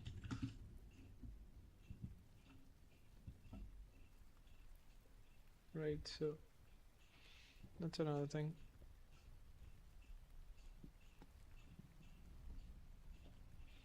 Incorrectly predicts the salient features that are sampled, which means the hypothesis, yeah, so we should get this highlight. So what they're pretty much saying in that sample, so it's like, yeah, sample depends on where you're born. It's kind of like determined as a sample, and that environment creates its own what they call information and like hypothesis, and like, you know, environment generates. So for example, parents gets like children adapts or inherit a lot of predictions from their parents because their parents constantly teach them certain XYZ stuff, right? So according to that, like, you know, the only hypothesis that can endure over successive cascades is one that correctly predicts the salient features that are sampled, right? Yeah, that means the hypothesis prescribes its own verification and can only survive if it is a correct representation of the world. If its salient features are not discovered, it will be displaced in the favor of better hypothesis. So pretty much you have a hypothesis that you generate, but that hypothesis must only, but sometimes what happens, you have hypotheses, but that hypothesis just doesn't work under different conditions because, you know, because the hypotheses are made by sampling certain data, right? So if you sample more and more data, you start to realize that certain hypotheses don't actually persist under certain different conditions, so you have different hypotheses and stuff like that, which is like, yeah, another thing. But I think a normal person lives from moment to moment and they hardly think much, because this in itself is a sample data that we are having here, because like the book in itself can be considered as a sample data that the brain uses and creates hypotheses prescribed, like, you know, from the environment. So brain, like, you know, the book acts like an environment, right? So it's like from your environment you can learn something from your parents, teacher, like, yeah, that would count as environment. But it's like, you know, it's more like an abstract environment. Book is more like an abstract because there's nothing physical in the world. Even right now, the PDF I'm reading, it's an abstract thing, right? It's not physical into the world. It's just a piece of code or data, right? That's running on my computer, but laptop, right? But the thing that's in itself, like, you know, constantly exposing to this piece of data is like for the couple of years, if not like months, it's like in itself acts like an environment from which you sample data, and from that sample data you create hypotheses about the world, and then those hypotheses, if those hypotheses are verified, like, you know, those hypotheses persist. It's more like a natural selection. For example, in gene selection, if you know about evolution, you have genes and genes mutate, right? So first of all, you have replication, which is kind of simple. That the simple set of like you have replicators that replicates, like and after that you have what they call variations or mutations. Like you can call it whatever you want to call it. So you have variations and mutations, right? And then there's natural selection. So it's the same goes for the ideas too. You come up with different ideas and hypotheses that start to variate. For example, I get this one book and I'm generating different sort of like, and I've also got the sampling of different books and different data. I create my own hypothesis. Like that is like a variation and mutation of the idea that we pretty much have. And now what happens, and here's the things to get better, the environment act as like, for example, if a gene mutates, right? If the environment support, let's say environment says, okay, like having big teeth actually helps in survival, so the gene it gets accepted in the genome, and yeah, the gene persists for a long time, right? That's why we have brains. That's why in every species brains like evolve like individually, right? And they still persist for billions of years, is because brains are really useful. So it's like, so you're saying there's like, yeah, there's one thing that's really useful when it comes to survival, that is happens to be brain. But here's the same goes with the ideas or hypotheses. Okay, the priors, that we call them priors, right? So my model of reality, or my understanding of reality, tells me that there's cloud in the sky, and that hypothesis will persist for decades, for entirety of my life, because there are always cloud in the sky, and I believe in that absolutely. Each day I wake up, that validates, like it literally validates my idea or my prior that there are clouds in the sky. There's a God that made this universe. Okay, God didn't really make the universe, because I'm an atheist, but that's why I don't believe in God. But yeah, like, so you have these priors, and these priors, the environment constantly support the priors. So priors pretty much means any idea about the world, family, society, community, anything. So for example, you're thinking your family is kind of like really not love you. So if they constantly hate you, or they constantly make fun of you, if they constantly fight with you, you get the idea, the prior persists, that your family doesn't actually like you. But if your family one day turns over a new leaf and start treating you nicely, you're like, oh, maybe I was wrong about them. Maybe I didn't understand much. And you start doubting yourself, and the priors stop persisting, and then you start to change the prior, and you say, oh no, my family loves it. It was just a small periods of time or in my life, and I was actually like that, and I didn't understood their love or something. So that's another thing entirely. So in different areas, you have different priors or understanding or ideas, or in simple terms, beliefs. You have different beliefs, and the environment constantly tells you whether those beliefs are true or false. If those truths are true, if the environment constantly tells you those beliefs are true, they persist. If they don't tell you, then that's false. But sometimes what happens when environment tells you some beliefs are very, very true again and again and again, and there's no way to disprove them, those beliefs persist for a very, very long time. That's how priors work. Some prior persist. For example, if you believe, if everyone around you tells you the education system actually makes you rich by going to a really good university or something, if that is the prior that you're constantly exposed to for, let's say, 20 years or something of your life, then you constantly start to believe that education is one of the most important things that there is, right? But then again, there are different important things like execution, like, opening up a businesses that actually leads to millions of dollars. A lot of people never go to university, still make way more money than people who goes to university, right? Take my dad, for example. Take everyone, for example, right? There's a huge market of people, a huge variety of people who never go to university, and there are people who go to university but don't even do a job which is related to the degree they found themselves with, right? So that's another thing that happens. So it's like you have priors, they constantly reinforce, but there's a really hard way to actually, and reality will constantly give you data, right? Yeah, but it depends on what you actually sample. Like, where is the sampling coming from? For each day, you get information about an IT landing a job of 1 CR or $1 million, not $1 million, that's too much, but $100,000. So you start thinking that, okay, only by getting a good university, you'll start making money. But then again, each day you get information, and there's this one idea of this engineer friend of mine who is like a CEO right now, but yeah, and actually his mentor said it actually. Yeah, and he told me this idea, and it was like even a pencil business makes money, right? So the idea, like, it was about a couple months ago. He and I was sitting there in a room, like, and he was like, yeah, and we were just talking about some basic stuff. He's older than me, and like, yeah, and stuff like that. So he lives in a different city, I live in a different city, and we were just like, yeah, relatives, and we rarely meet, like, yeah, we meet in decades or something, like a couple of years, not decades, but yeah, in a couple of years. So we hardly ever meet, and we were just sitting talking for about 1 hour or something, and then he saw like his mentor, like the one who actually taught him about businesses and stuff like that. He was like a engineering student, and he landed a job of about you can say $2,000 a month, which is considered really good. And then he was like there, and then but still his mentor wanted financial freedom. His mentor's net worth is somewhere about, I don't know, $30 or $40 million right now. $30 or $40 million. That's like that's more than 200 or 300 CR or something. Right. So that's his net worth. That's his mentor. But he and they were sitting, and he just like, he was saying that, oh, I need to get a hardware business. Like, my friend was talking about, like, you need to get a software, maybe a SaaS business or something to make a lot of money. And he was talking to mentor, and mentor said, pencil business makes money. Like, a pencil business makes millions of dollars. And that line, when he said that, and he was baffled too. And that's the thing, right? You would never expect that a pencil business like this, where it is. this pen company makes significantly more than an IIT or an engineer would ever make. Trust me. Like they even like yeah, that's how a pen business makes insane money. Like yeah, so people tend to underestimate. They think so. This is you have a prior about the world, or you have a belief about the world that says only engineers or only people who study a lot make some money, and then you start to realize no, people who do simple businesses like a pencil or pen business, which doesn't take a rocket science to actually discover, makes shit tons of money that these engineers would never make. But that's not like but yeah, engineering is a lot more safe bet, and there's a lot of competition in the market, and markets are not easy, and there's entirely different things, and markets doesn't reward fairness. So, okay, markets are not fair. Like so, let's say you create a product, everyone will just copy you. So you have to create a product and make sure that it's harder for people to copy, and when they copy, you need to make sure that the quality of your product is better. So markets are unfair, right? Like engineering environments and stuff like they're not unfair. If you have skill, you would be hired. Congratulations. Like no one is out there like copying you, trying to decrease your sale, try to fight you, try to outcompete you or something. No one's doing that. Everyone's work hard. Who works hardest wins. Simple like that. Like yeah, but in markets that doesn't happen. Sometimes in markets people have better connections. Network. This is what we call network effects, right? Which allows you to, so there's entire sets of hypotheses and priors when it comes to market, and there's entire sets of, so the point is the sampling, right? So where the priors are coming from, so what sample of data, so you have a business market, a sample, right? From that sample you're creating an idea that okay, pencil business makes money, a mic business makes a shit tons of money, a webcam business makes a shit ton of money, a monitor business makes a shit ton of money. So you have this priors that tells you okay, businesses that scales on a very large scale makes a lot of money because there's a lot of people who are actually consuming the product you build. It doesn't necessarily have to be a complex business, it could be a simple business. So that's one hypothesis, that's one prior that I have. And then another prior is that engineers makes a lot of money and businesses don't, and engineers is like a safe way to actually secure like a 100K job or something, like $100,000 or multiple crores job or something. So that's entirely different idea there, right? So that's entirely different idea.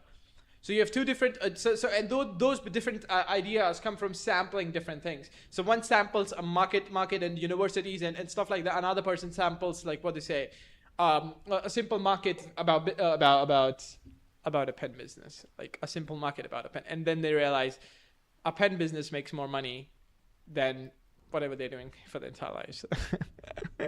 Yeah.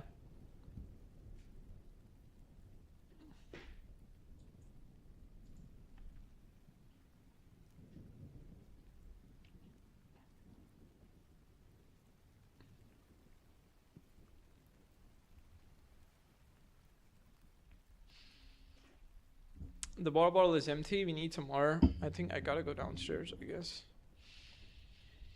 to fill up my water bottle. Oh my gosh. We have 6 views today. For some reason, the views are skyrocketing. For some reason, like 6 views, man. I've never had that much views. YouTube is finally recommending, which is a good thing. Even if people just watch and leave, like yeah, it's still 6 views, man. It's still 6 views. Matters. So we are making some progress, I guess. Finally, a little bit, or maybe it's just a coincidence. Who knows?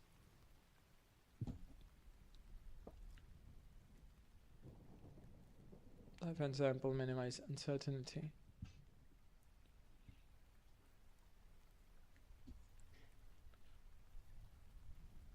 So you from the sensory data.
When sampled, minimize uncertainty concerning the current perception.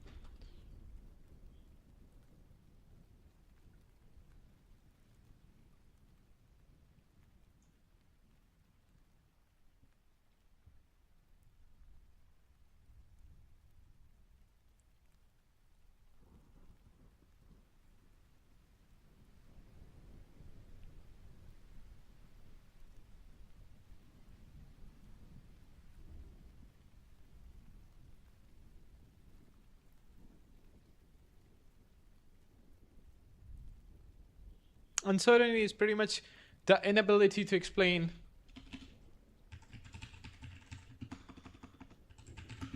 is pretty much the inability to explain sensory data, which causes error. Like, yeah.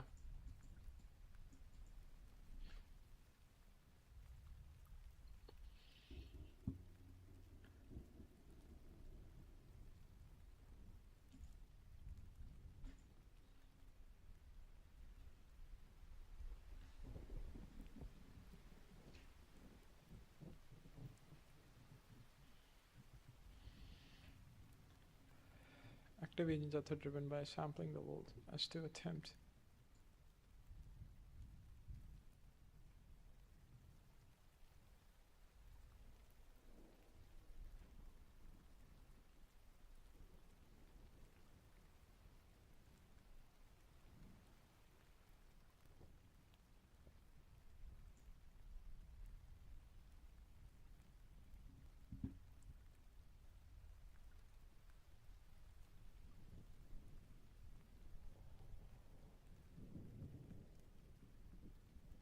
True. So if what I'm using to explain the sensory data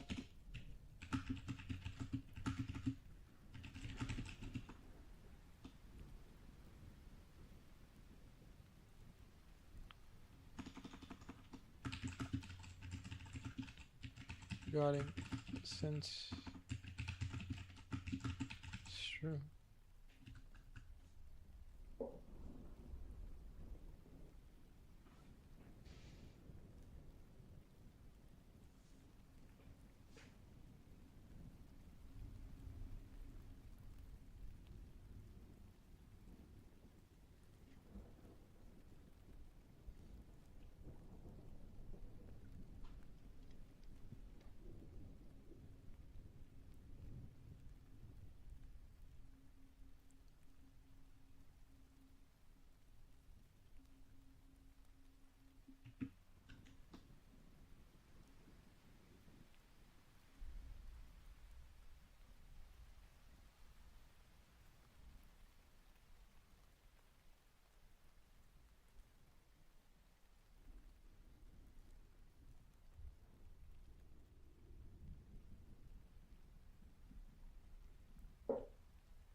Sensory data creates sensory responses.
But then again, okay, guys, it's really getting harder and harder to think, you know,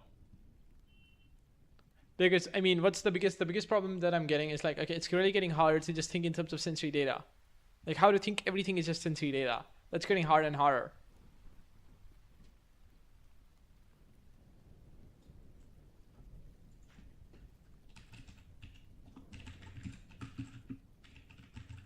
That's how I explain it away. Or was it?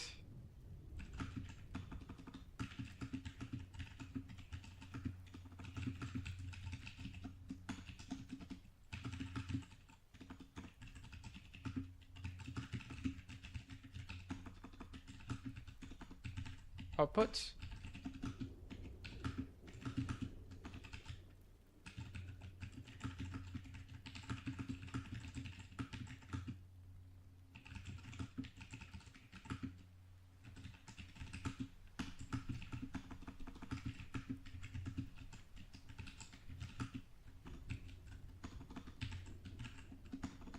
But the stream does, doesn't it?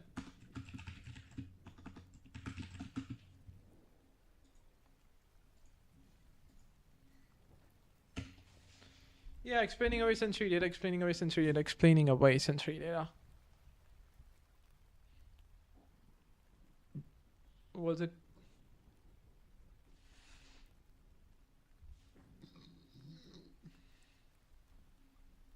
But that's another prediction. And this addiction gets maybe, yeah, that's why. Slight biases create more biases, fuck. Any measurable output, but the stream does, doesn't it?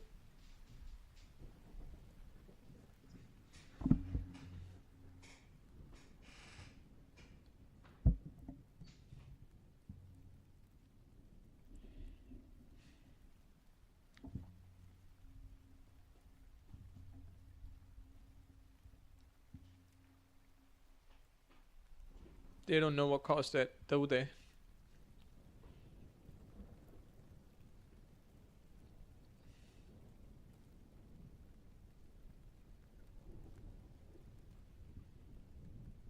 As to attempt to confirm their own special hypothesis. Definitely, they'll sample, right?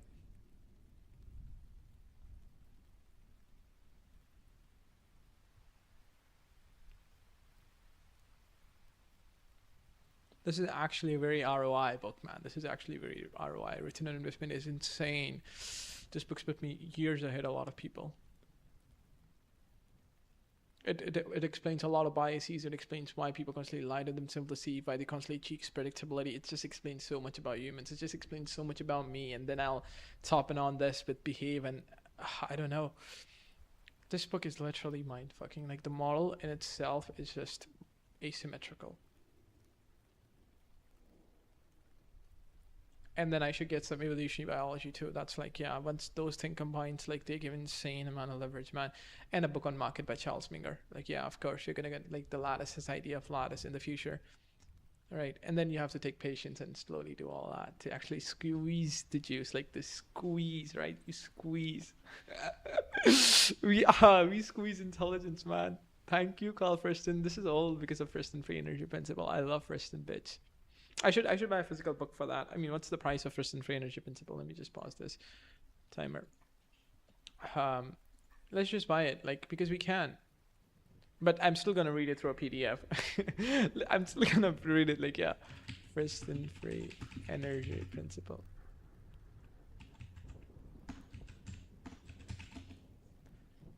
Okay.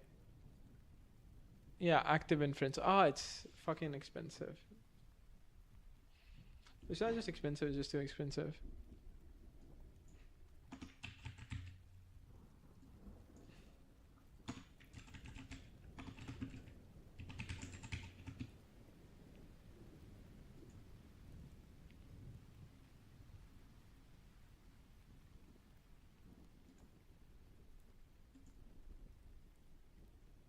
So they have a book which looks like a, but it's really expensive. like even the book that I'm reading, by Surfing Uncertainty by ND Clark is like a, yeah, really expensive. It's about it's about $50 or not $50. Sorry, $100 is about 7,000. So it's about $20. Yeah, and $20 is expensive, man, for a book. When did this book came out? I didn't know Andy Clark released The Experience Machine: How Our Mind Predicts Reality. And let me just ask that book. Let me just ask. Just like reading Andy Clark's Surfing Uncertainty, right? And there's also this book he wrote, which is like The Experience Machine: How Our Minds Predict and Shape Reality, which is like, yeah. So like, which one is better? Which one is better of his works? Like, Surfing Uncertainty, or this one, like The Experience Machine or something? Let's just see. Just want to make sure.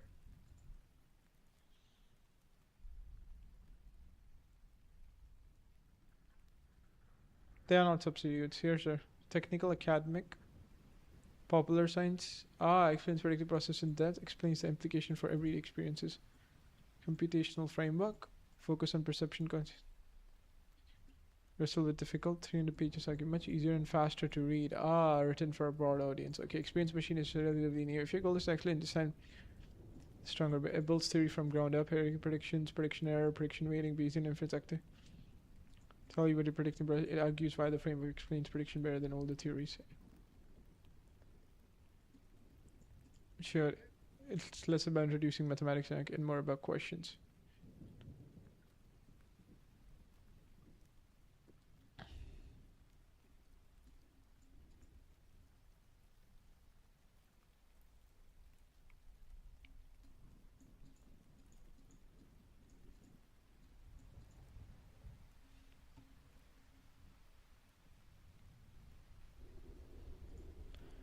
No, I would just rather switch to active inference as soon as I'm done with surfing uncertainty. Or maybe I'll just switch to another big model that explains reality, because like reading one model again and again would not lead to nonlinear returns. I mean, like after that, like yeah, man, until like about how brain constantly tries to reduce uncertainty, but it doesn't trying. It's just constantly trying to make better prediction and try to reduce error, and that reduction of error reduces uncertainty about the world. But like yeah, as for the concept, this is like one of the most mind-blowing concept. Like how brain is predicting. Like brain does not know itself. It predicts humans themselves too. It predicts its own behavior. It predicts through evidence, like which is self-evidencing or stuff like that, which is kind of really awesome. Like that's why bias emerges. That's why if you're constantly getting certain sort of inputs that creates priors that are garbage, and those priors doesn't persist under different conditions, and how those priors update or something. But there's another thing that I would like to say or like to ask you is that like I could actually understand a lot of like I'm actually creating a lot of understanding by myself through the main fundamentals. But what I want, like what is another biggest framework? Manifestation free energy principle is really really awesome. Like like really really awesome. It allow me to understand myself, the world, and a lot of things, and why a lot of things are happening. But still, like what is the another biggest framework you would throw at my face that kind of like wakes me, slap me up to the reality, and gives me insane informative leverage? Like another framework that explains a majority of reality, just like how this try, like because this book, like yeah man, it fucking does explain a lot about brain, honestly.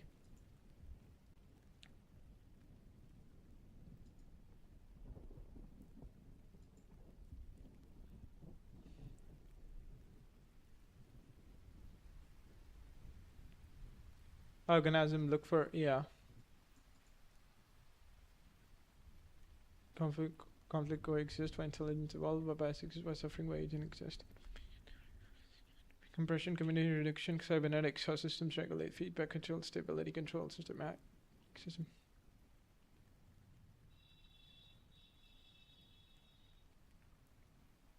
Become rational once incentives are modeled correctly. Bayesian probability.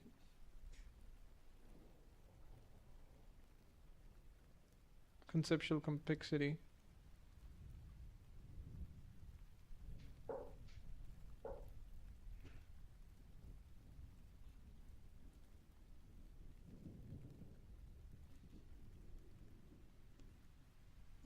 Yeah, I think I need to get started with evolution, and then after that, cybernetics. You know, yeah, evolution. I like the reason why we'd be moving information theory to the end, because yeah, predictive process active inference is kind of low on the same complex systems dynamic. Okay, Bayesian probability, game theory. I already know idea of game theory, but I didn't know much. But I would go with this top three.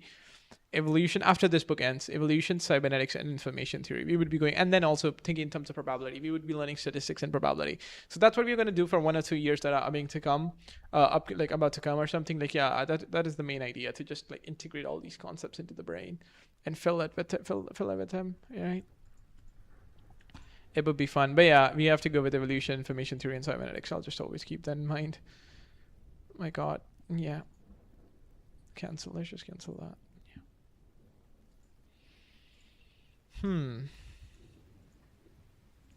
Yeah. Itself is predicted. Yeah, brain is constantly reducing uncertainty about. No, not reducing uncertainty. It's constantly staying ahead. But reducing uncertainty is really vague. What is uncertainty once again? I did wrote it here.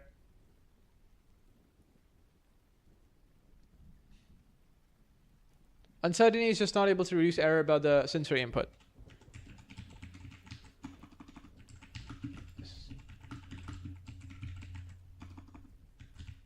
To reduce.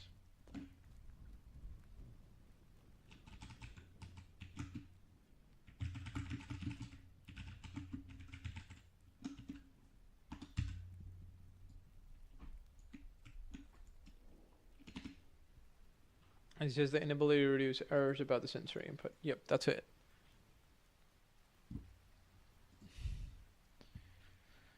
Core concept. First, since Adam, I'll demonstrate the core concept. Yeah.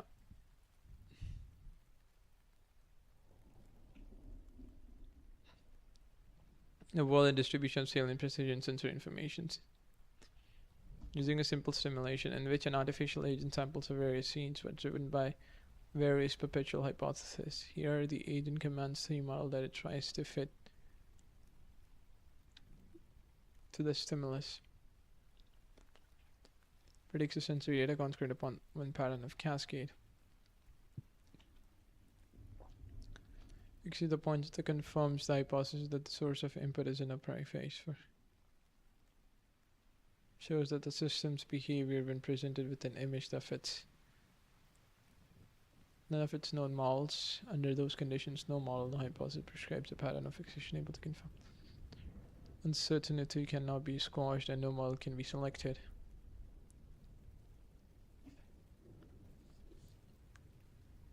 No percept it is then in the position to maintain itself by selectively sampling evidence for its own existence.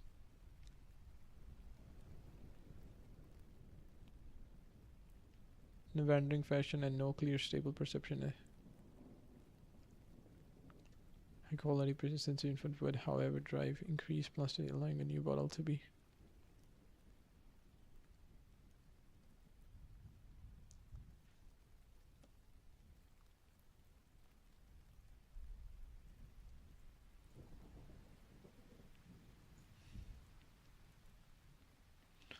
The PP posits a core perception, attention, the perception, attention, and actions of fully.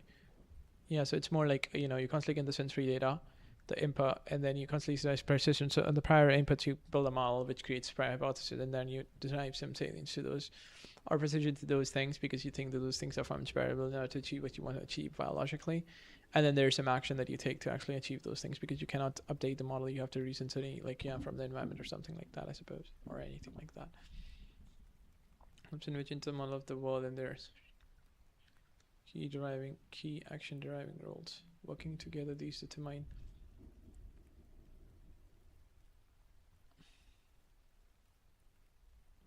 fulfilling process of explanatory.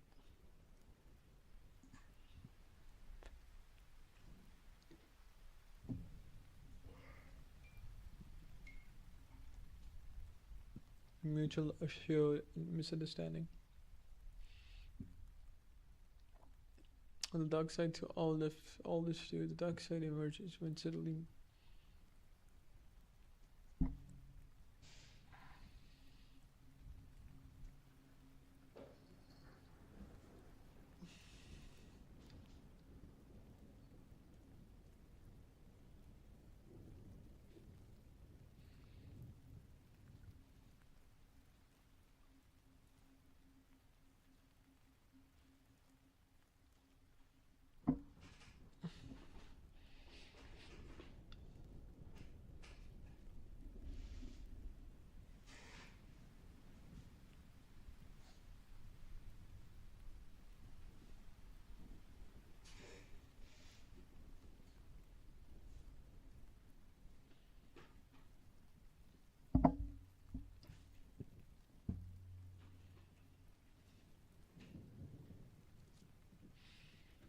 Noise to signal ratio.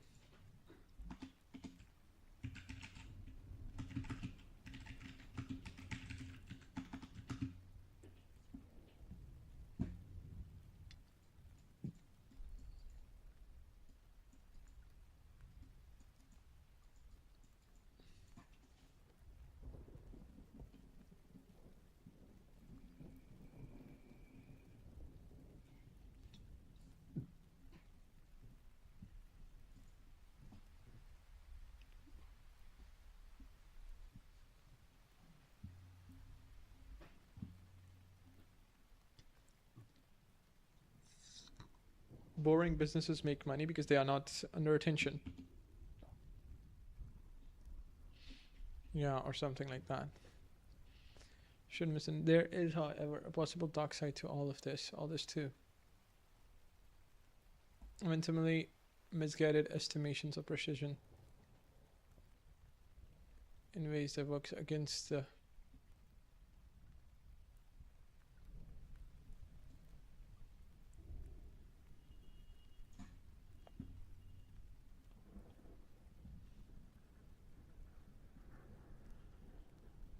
way to sample the attention, because current hypothesis. So like hypothesis comes from prior, so it's like ongoing.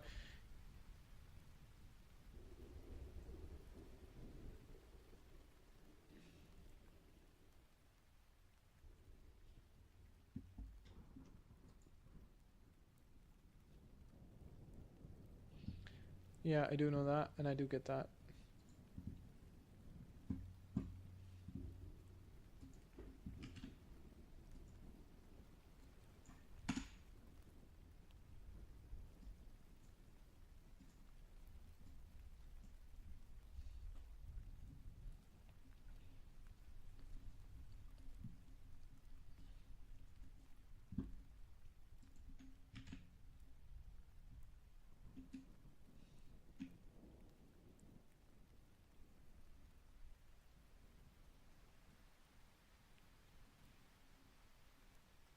There's a dark side to everything, right? That's what they say in a book called Dark Side. There is no such thing as called dark side.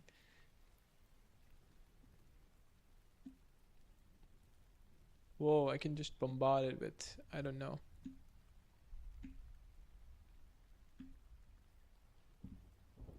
Data, but then again.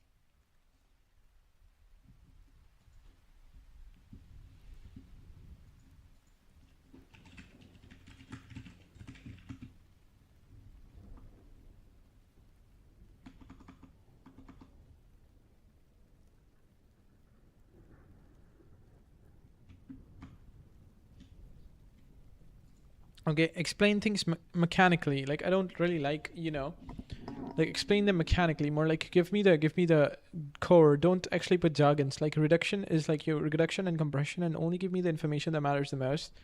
Right? Okay, you can explain the entire thing and give a really good example, but give the compression more precise and something like that. If you get what I mean, and you don't have to highlight anymore what is important topic or not. I'll do that by myself. Like yeah. So yeah, do not have to. You don't have to highlight anything at all. Just like whether the topic is important or not. But yeah, and do not hallucinate and make sure that that you're in alignment with the pictures I'm sending you or I'm sending you.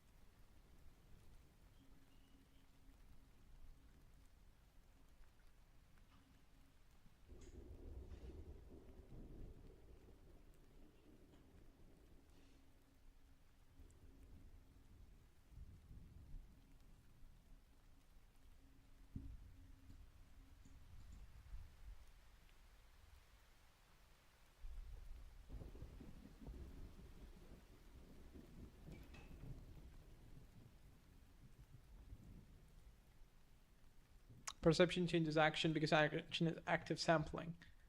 That's why active inference action happens to either update the model, either to justify whether, like, it's happening to reduce uncertainty. So in the past, if someone is angry, it learned that looking there would actually reduce uncertainty about, and it already knows what, that happened because they were angry. So they start looking.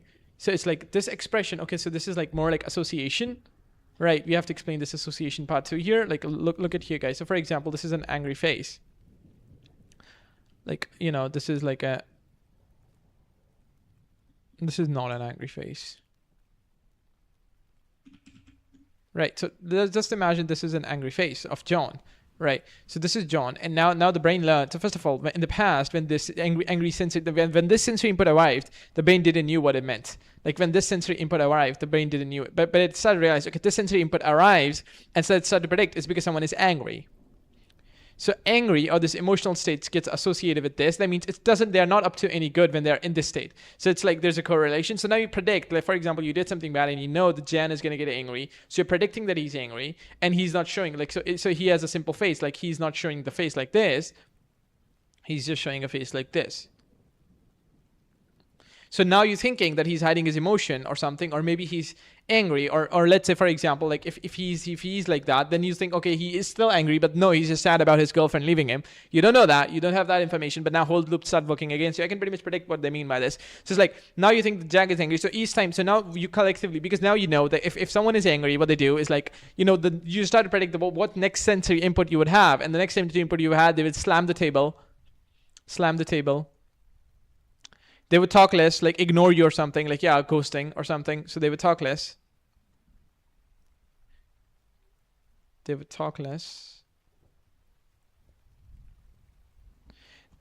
ghost you.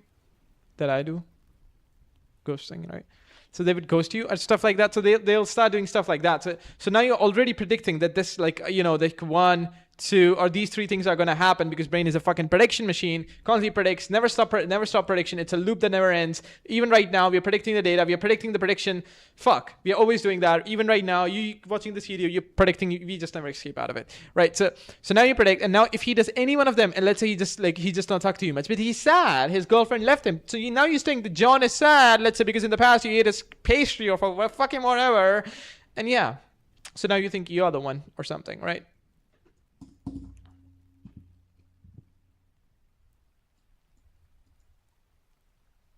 Looking eagerly.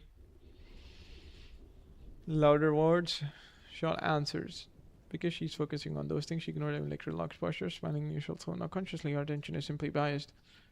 See, John is angry. The prediction has found a mission for itself. Confidence increases. You notice something. The world didn't. That's the whole point. The prior changes what you look for. Prior changes the sampling process.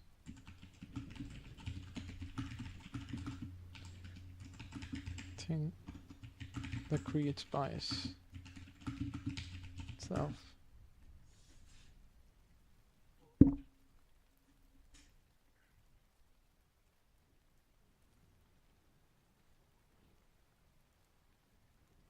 I'm not hungry. No, I'm slightly thirsty. Does it work? Okay, that moment was risky.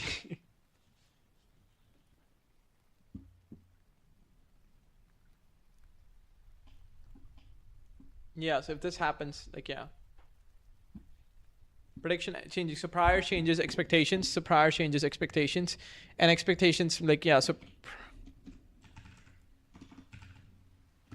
prior changes expectation. Those expectations.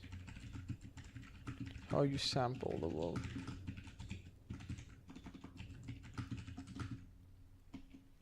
And that changes the action.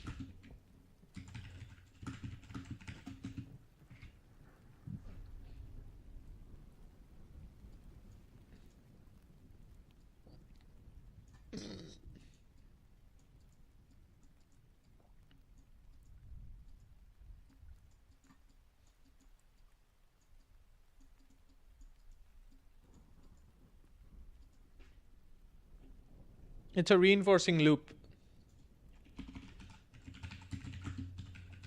of being biased.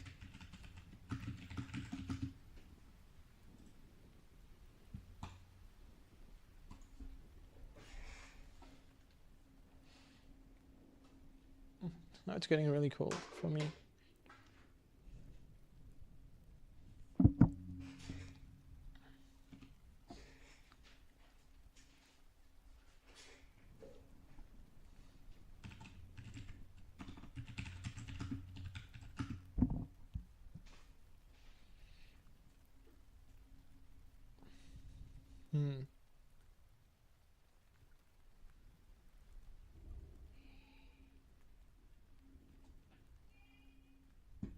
Wait a sec, mom's calling.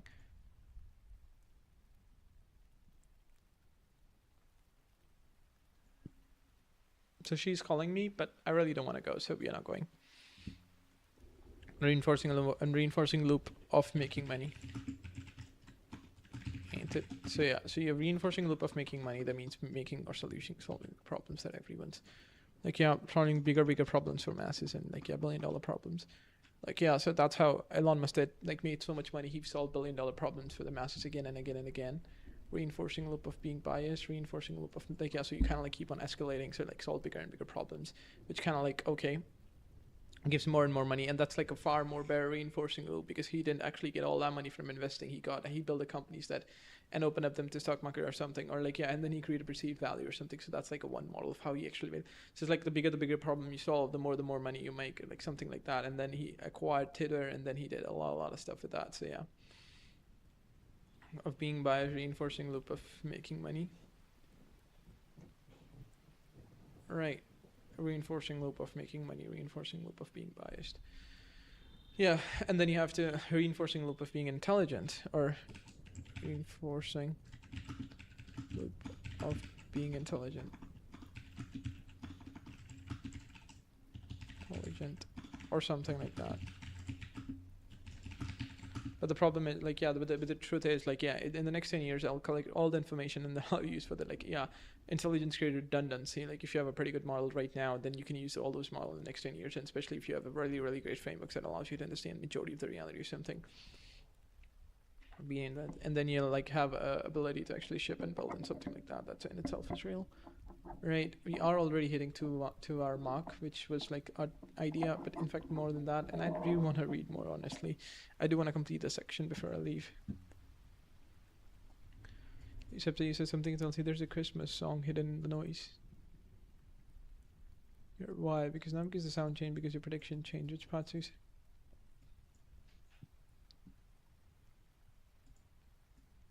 This is the clever parts.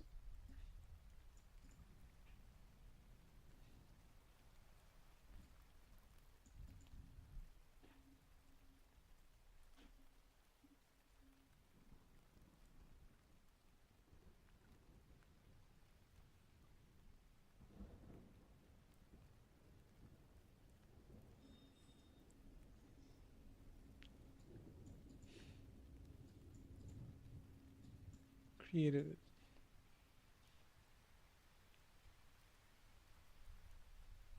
That's why cybernetics is like really important when it comes to understanding these loops and how they, because loops pretty much emerge when their state transitions are limited, right?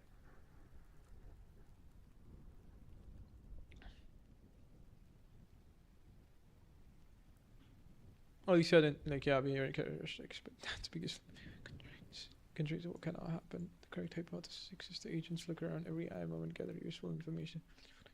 Everyone stabilize. Figure it 9 at the clocks includes 2 simulations.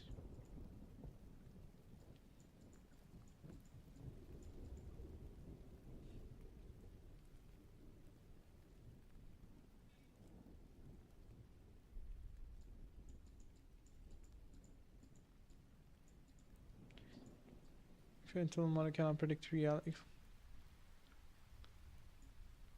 Converging.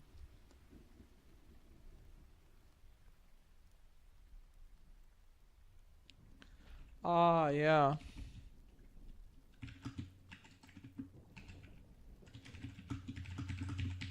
Get at all.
Mm-hmm.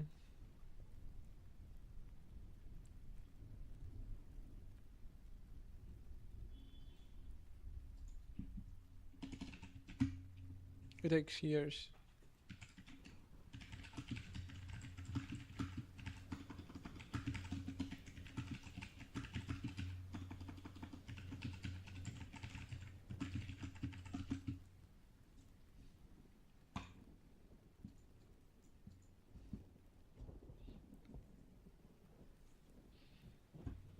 Cannot explain reality. The system keeps finding instead of converging.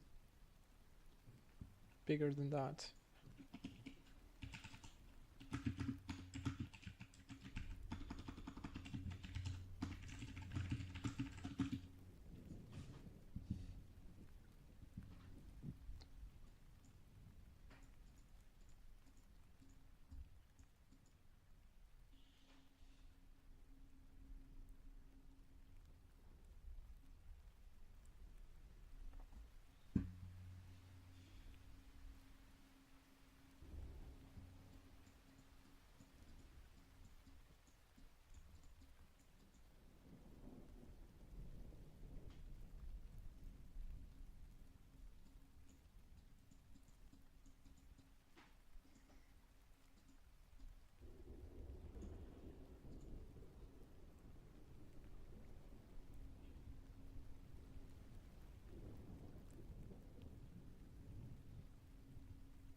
Error never propagates the system.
Okay, I'm making this noise unnecessarily for some reason, but yeah.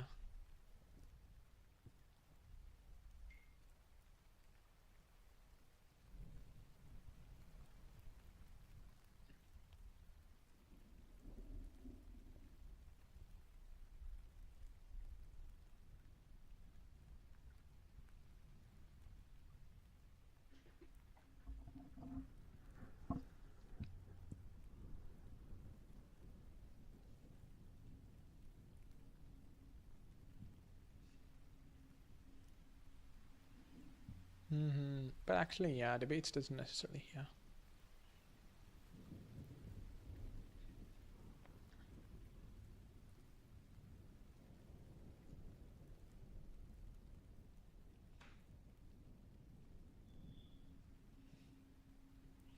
Precision is okay. What was precision again? Okay, which errors are what? Yeah.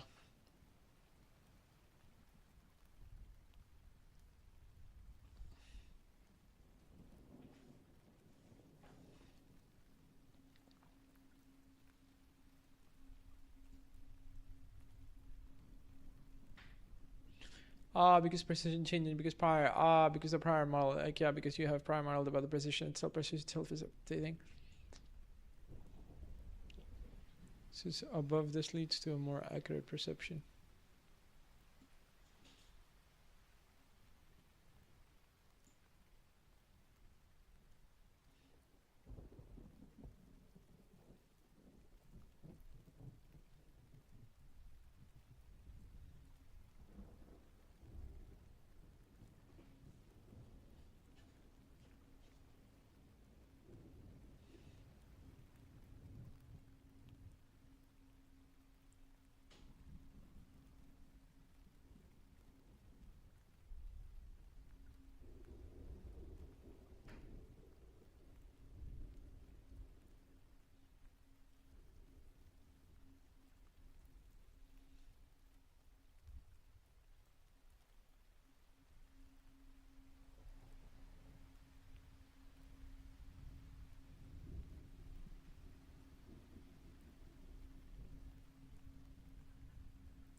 A fleet of we made sample. These cascades are driven by prior beliefs. Maps in the second row. Note that.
I think I have to go for lunch.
And patterns of use, yeah.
Make it a competition for them.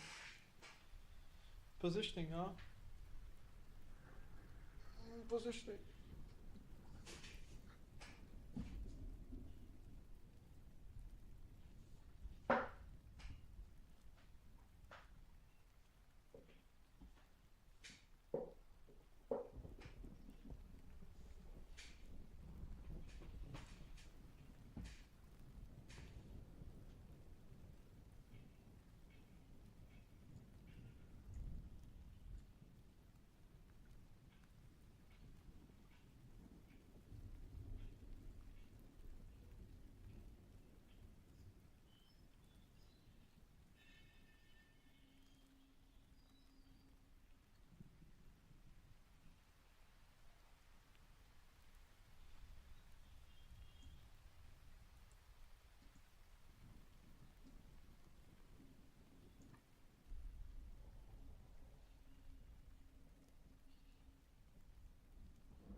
I think this is all for today, guys. Like, yeah. Or maybe I'll continue a little later. Summaries about precision. We're gonna continue with this topic. And like the unexpected elephant, understanding the role of precision. Essentially important revealing the complex link between subpersonal predictions. Some pathologies of precision beyond the spotlight.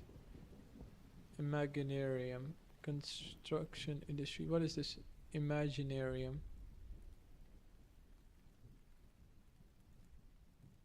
Model effects, meta model effects. Omission, expectations, unconscious perception, the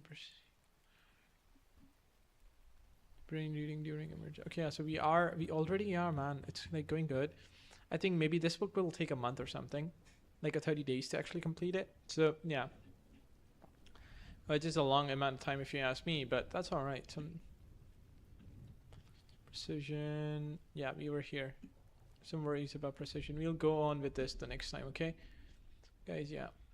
So nice meeting you. And today we reached the highest, like the breakthrough. Like 9 people watching the stream, which is actually a good thing. So it's like we're moving forward in life. So yeah, that's great. Bye bye.